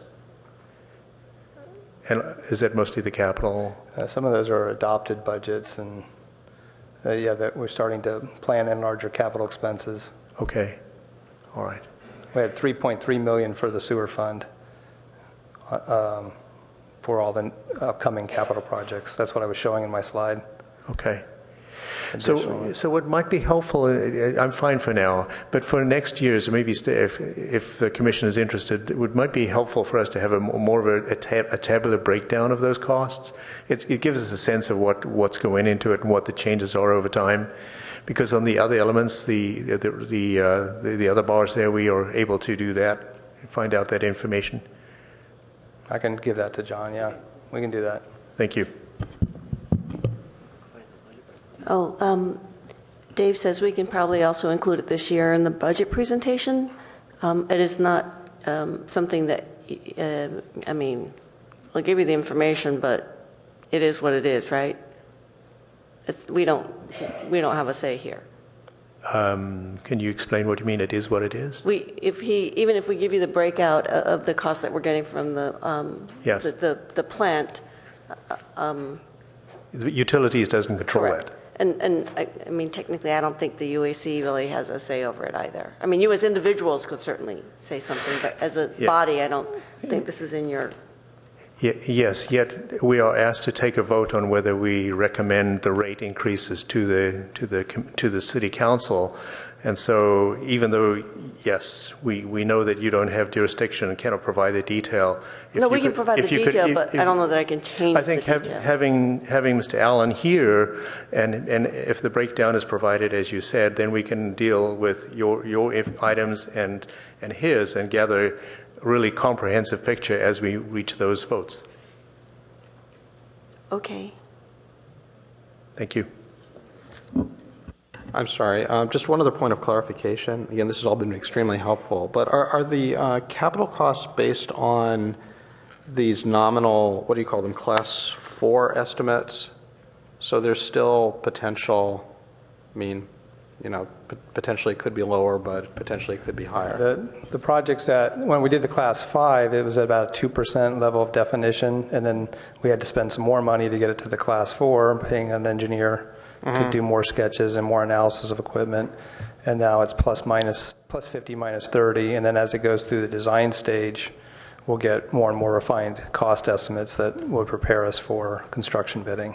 Right. So the out years could be, they could be lower, they could be, right. They could be higher. And by the way, the 1.5% capital, take as much as you can get. I know. You know, we're doing our best for you. Yeah, exactly. And then the other, if we are caught up in this nitrogen and phosphorus issue, that's potentially more capital expenditure, and TDS could also be more capital expenditure, or recycled water. The wastewater treatment plant does not spend capital on relining sewers or doing any of the salinity reduction. We're more of a coordinating effort. Yeah, yeah. But I mean, just as we think about this is more of a guaranteed not to be below number than a, you know, than an ironclad. I know that we're not setting rates out 5 years, but just as we think about this could be different.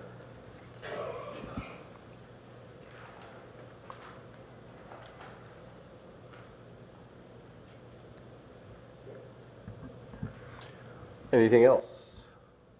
Okay. Thanks very much. Okay. Next up is item 5.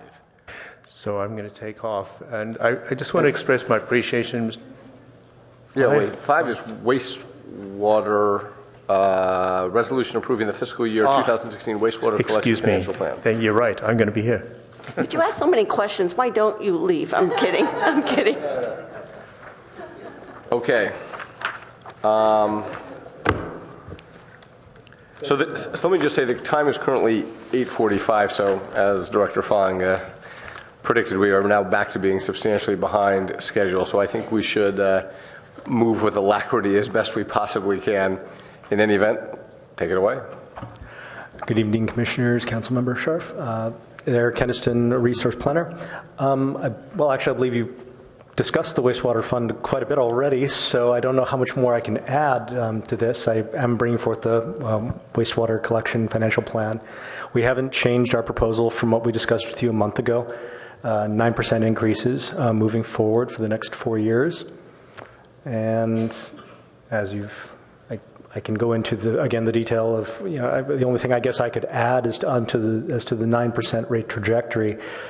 Going back historically, if you look where we were at in going back to 2010, we had fairly adequate reserves and things were doing well, and then we revised our min-max guidelines for reserves, and we ended up being way over, but we dropped them down. So we planned on purposely not catching up revenues to costs over time.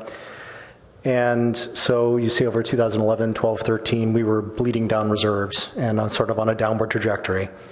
2014, we had a bit of a hiatus or a got a bump because capital improvement spending was delayed, but starting in 2015 and moving forward, we are again facing that downward decline. So the 9% increases are, so we have to have a much steeper trajectory upward just to catch us back up to where we need to be. So that's pretty much the only other thing I can add on this at this point in time. One other thing, we did take, you did have a question the last time as to maybe potential changes in this trajectory. We did look at some of the numbers. There's not really a good way that we can go anywhere lower than 9% in FY16. However, we could do something on the order of, say, a 12% increase in 2016, and that would allow us to maybe have 7% increases going in future years instead of 9. So that's sort of the area of we want to talk wiggle room. That's about the level of wiggle room we have to keep us still going up above our min and target, min and short-term risk assessment levels. So, any questions you may have?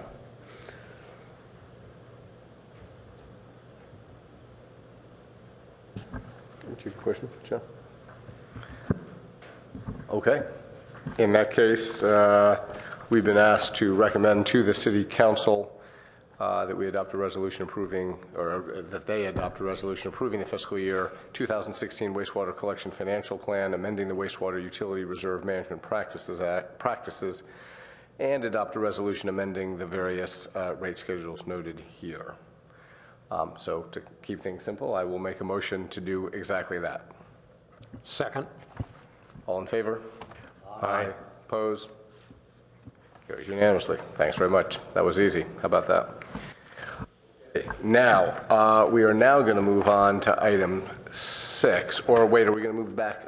Director Fong, would you like to move back to item 1? We're going to start with water. So let me just say that, Director Hall, you are departing now because you have determined you have a conflict on water issues, and thus we are letting you off for the rest of the night. Is that a correct statement? That's correct. I just wanted to thank staff for routinely arranging the agenda to accommodate that, and for you tonight. Happy thank to you. do so. Thank you, Commissioner Hall. Okay, Director Fong, do you want to go back to item 1 and finish that off, or do you want to go on to item 6? If we could finish off item 1, that might make a little bit more sense. You got it.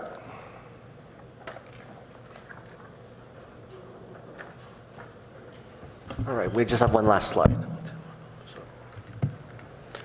So given the current drought conditions on our water utility rate, a lot of the initiatives that we're proposing to add are focused around the water fund.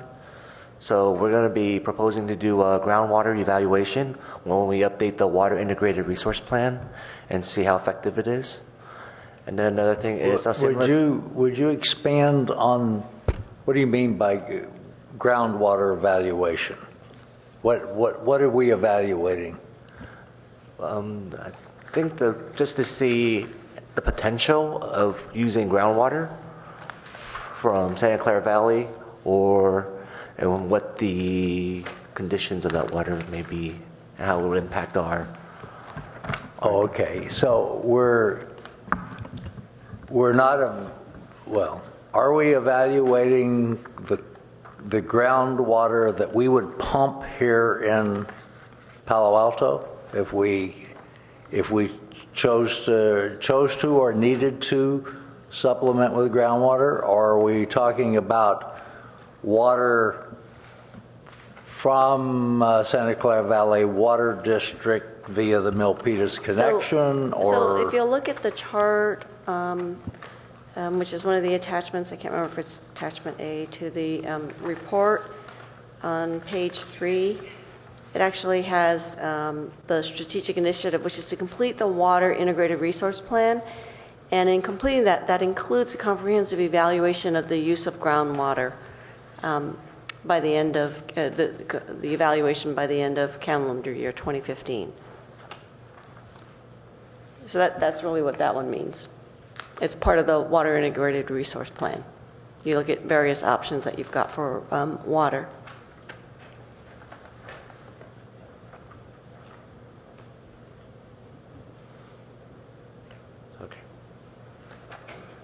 Is that okay? Okay. So similar to the gas master infrastructure plan, we'll be doing the same. We're doing one right now for the water. So we're assessing the water main transmission line, the foothills, and also the replacement rate for the water mains. Water benchmarking, we're going to further evaluate the drivers behind our rates compared to our neighboring cities, including allocated costs and just usage in general by the neighbors. And I think we're close to completing the EIR study. I think Public Works is taking the lead now on this, and that should be done by the end of this year. And after that, we'll be developing a financial plan or preliminary plan for the expansion of the recycled water facility near the Stanford Research Area. And finally, we'll be updating the 2016 Urban Water Management Plan and capturing all the cost-effective measures on conservation.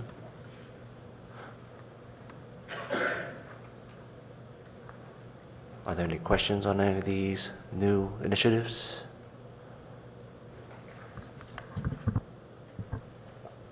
Okay. Yeah. Sure. Maybe one.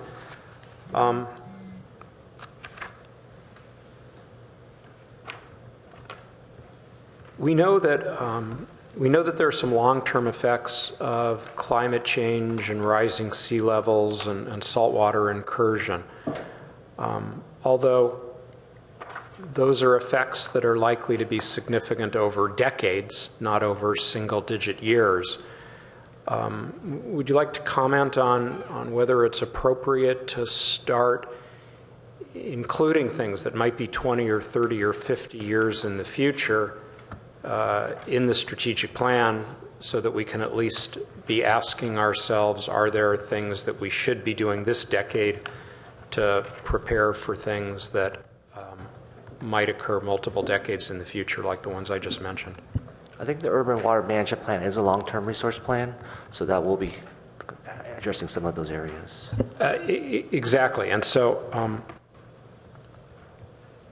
is there language in here that talks about looking at those sorts of things like rising sea levels and saltwater incursion explicitly? My recollection is that there isn't, and so I guess the sense of my comment is whether it's appropriate at this point to include a specific reference to that, so that part of our analysis says, gee, we clearly don't have a lot of certainty what's going to be happening 20 or 30 or 50 years from now, but it might be that 20 or 30 or 50 years from now, we look back and say, here are some things that we wish we had started thinking about or possibly even taking action on in 2015 or 2016 or 2017. So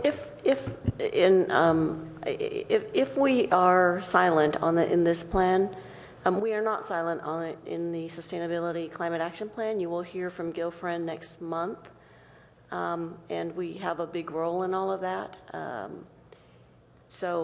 Anyway, one way or another, we do capture it. I'm happy to defer to your wisdom as to the best way to address it.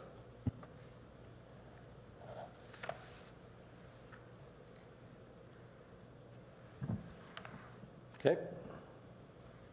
Anything else?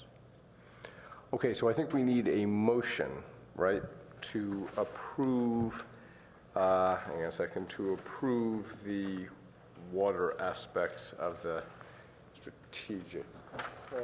Hold on, let me just go back to the document over here. So I guess we need a motion saying that the UAC recommends to the council to approve the changes to the performance measures and strategic initiatives in the utility strategic plan with respect to water. How's that sound? Sound good? Yes. I will so move. I'll second. All in favor? Aye. Opposed? None. Approved. Very good. Thank you. I'm sorry, I missed it. Who moved it and who seconded? I moved. Steve seconded. Thank you. Thank you, Dave. Okie dokie. Now we are on to item 6, which is the fiscal year 2016 water utility financial plan, etc. Good evening, Commissioners. Councilmember Scharf. My name is John Aubenschein, Senior Resource Planner with the Utilities Resource Management Division, and I'll be brief. I think we've talked, but there are some significant changes to the forecast we're bringing you from what you were presented at your last meeting. This is the rate projection and our proposed rate increase for FY16 and then for FY17 through FY 2020. At the last meeting, we were showing a projected rate increase of 7% per year through FY19. Now we're showing a proposed rate increase of 12% for FY 2016 and 8% in subsequent years. The change is due to additional information we got from the San Francisco Public Utilities Commission about their planned wholesale rate increase for July 1st, 2015. In the previous forecast that we delivered to you, we had been anticipating a 15% increase in our wholesale costs. And the SFPC informed us that they would instead be raising the rate by 30%. Let's see here. So that's a 14% increase in the cost for the water utility. Now, we are only proposing a 12% increase in rates. We're proposing to use a rate stabilization reserves to spread the remainder of that increase across the next few years. We're working on a public communication strategy to communicate these changes. Obviously, they're significant. And we have our communications manager, I believe, in the audience with us today. We're in the next week or so. Probably the next few days, we're going to have a web page posted that'll discuss some of these changes and the reasons behind them. We'll forward that out in case you have questions from neighbors or others who contact you. And then we also have a handout, and I believe it's also on the webpage, describing our public communication strategy and the sort of message that we're going to get across. So if you have questions on that one, we're happy to answer them. Obviously, the major driver for this, as you're all familiar with, is the ongoing increases associated with the SFPUC's Water System Improvement Program, a major project to seismically rehabilitate the Hetch Hetchy water system. It's something that SFPUC embarked on back in 2009. It's continuing through, 2007. It's continuing through 2019. And each year, the SFPUC issues some additional debt to fund the next phase of the project. And debt service costs assigned to wholesale customers increase every year. And of course, that debt service will continue for the life of the debt, which is likely to be around 30 years.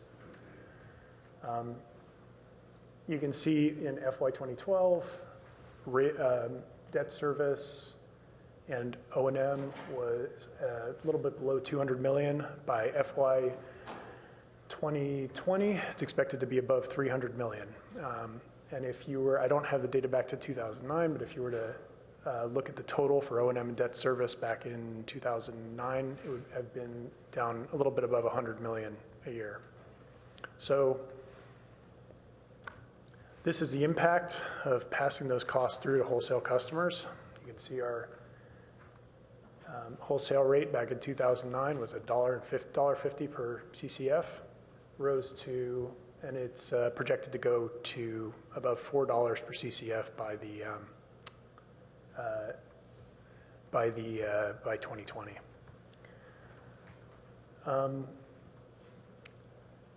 Here you can see the rate that we were projecting of $3.42 per CCF in our preliminary forecast. That's risen to $3.83 per CCF in the most recent forecast.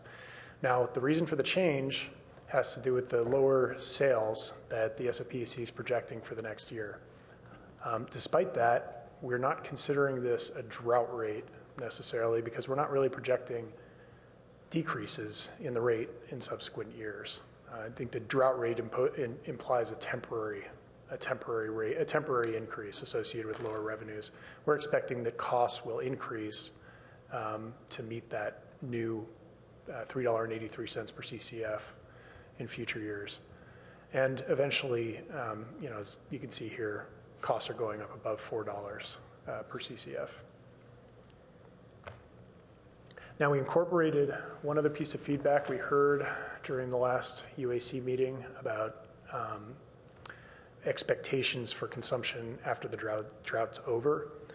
I think when we put together our initial forecast for the UAC, it was early in January. We were optimistic about rainfall for those months. Obviously, we haven't seen as much rainfall as we'd hoped, and we were expecting that water use restrictions are going to continue through 2015.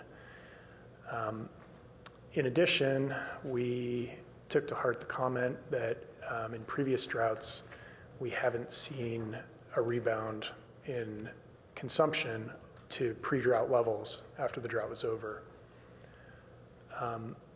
This assumption, so what you're seeing here, this green line shows the forecast that we were using for our initial rate projection.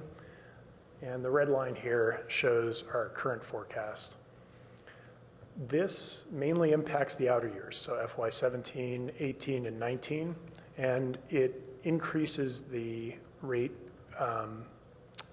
increases for those years by a percentage point or two. So first off, I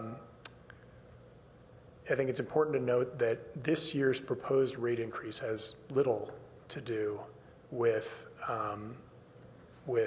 this change in load forecast assumptions and a lot to do with the wholesale rate increase that's being proposed for July. In future years, it does affect the rate changes a little bit, but that's something, we'll be able to track changes in consumption in future years and make adjustments up or down as we need to. And I think it's worth noting that these are rate changes rather than bill changes. If you were seeing widespread consumption reductions like this, customers are going to see smaller increases on their bills, lower than the 8% that we're projecting. Those that don't conserve won't, but when you have large consumption reductions like this, you have to assume that a substantial number of Palo Altans are consuming in order to generate those are reducing consumption in order to generate those consumption reductions. So that's all I have. Everything else is, there are a lot of other items in the financial plan, and I'm happy to answer any questions that you have about the plan or about what I've talked about tonight. Steve? I want to commend you. I think you did a really terrific job of responding to the unexpected change from the SFPUC as well as to our comments a month ago. I think it's terrific.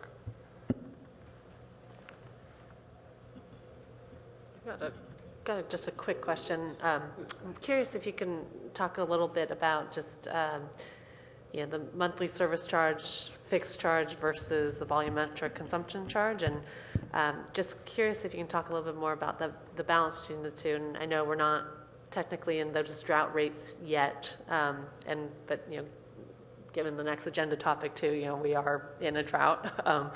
If the goal is to encourage conservation, would it make more sense to fold more of the charges into the volumetric rates versus the fixed rates? So a few years back, when we did our last cost of service study, one of our goals was to, we had very little included in our fixed charges. So our goal with that cost of service study was to increase by some amount the amount of fixed charges that we had. because we felt like we had ample conservation signals in the rates. So we ended up at a fixed charge of 15% of our revenue comes from fixed charges right now, and that's what we've been maintaining. I think we're part of the California Urban Water Conservation Council.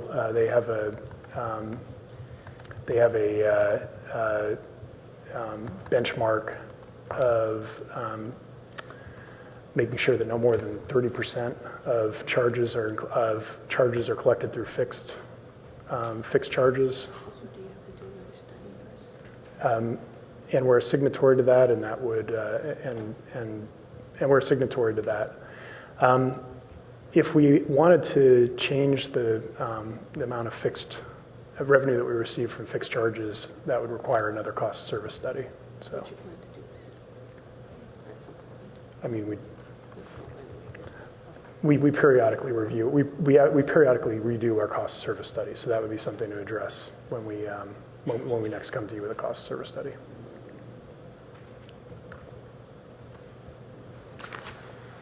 Okay, anything else? Okay. In that case, we need a motion, and I suppose that motion is to recommend to the City Council that they approve the fiscal year 2016 water utility financial plan and amend the water utility reserve management practices, as well as adopt a resolution amending the various rate schedules noted here. So I will make that motion. I'll second that. Thank you, Commissioner Eglash. All in favor? Aye. Opposed? None. Carries unanimously. Thank you very much. Well, doing my best. All right, next up is the update and discussion on impacts of the statewide drought on water and hydroelectric supplies.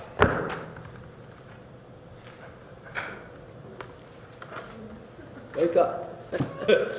Okay. All right, we have a quick one this time.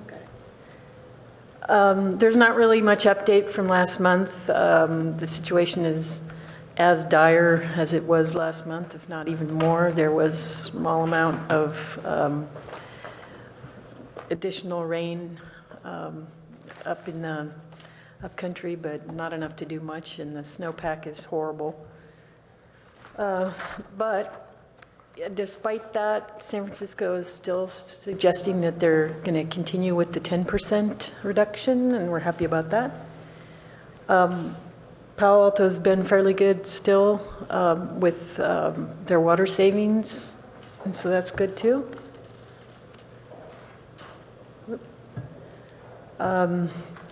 This shows the what's happening in the whole region, and so unfortunately they're using 2014 and 2015 here. The 2015 is in red, and really the reductions are based on 2013, but the dotted line is where the 10% reduction kind of target is each week. This is a weekly look. And so the region is doing better than the target, and that's also really helping San Francisco in keeping a lot of water up in storage, and so that's a good thing. Whoops, going the wrong way here. So you can see there's a little bit of an upward trajectory on that red line, which is precipitation to date in the Hetch Hetchy watershed. So halfway through February when we got that little bit of rain last weekend. So we're a little bit better than really bad, but and we have a ways to go, but the forecast doesn't look so good. And then here is pretty much very similar to what you've seen in the past too, just a large impact on our electric utility as well in terms of how much additional cost due to the drought, due to having to buy market power to replace the low generation we're getting from hydro. So that's really all I have. If there's any questions on that. Comments or questions? Commissioner Baldwin? I think you told me sometime within the past week or so that Shasta's up to 45%. I haven't checked it lately, but yeah, it did go up after the storm before last, and I didn't check what happened as a result of last weekend's rain. They did get more precipitation up in Northern California than in Central California, where we have our Calaveras project, that's for sure. Yeah, so I have just been following it. It seems like the Shasta area has been doing much better than the Hetch Hetchy area, so that we're getting disparate results on hydro versus drinking water. And Shasta's looking better than Central California. Yes. Yes. But still, next year is going to start with pretty low reservoirs unless we have a miracle March starting right now.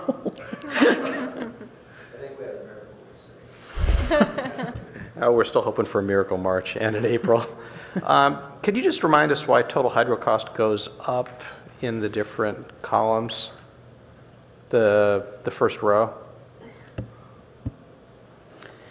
The first row, why does the cost go up? Because you assume that hydro is a fixed cost and it doesn't change whether you get a lot or a little. The reason it goes up is primarily due to the Western contract. When water is low, they stick the electric customers with more of the cost and they let the water customers pay less. So we get to pay more. Okay, so the less we get, the more we pay. Mm-hmm. Got it. Yep.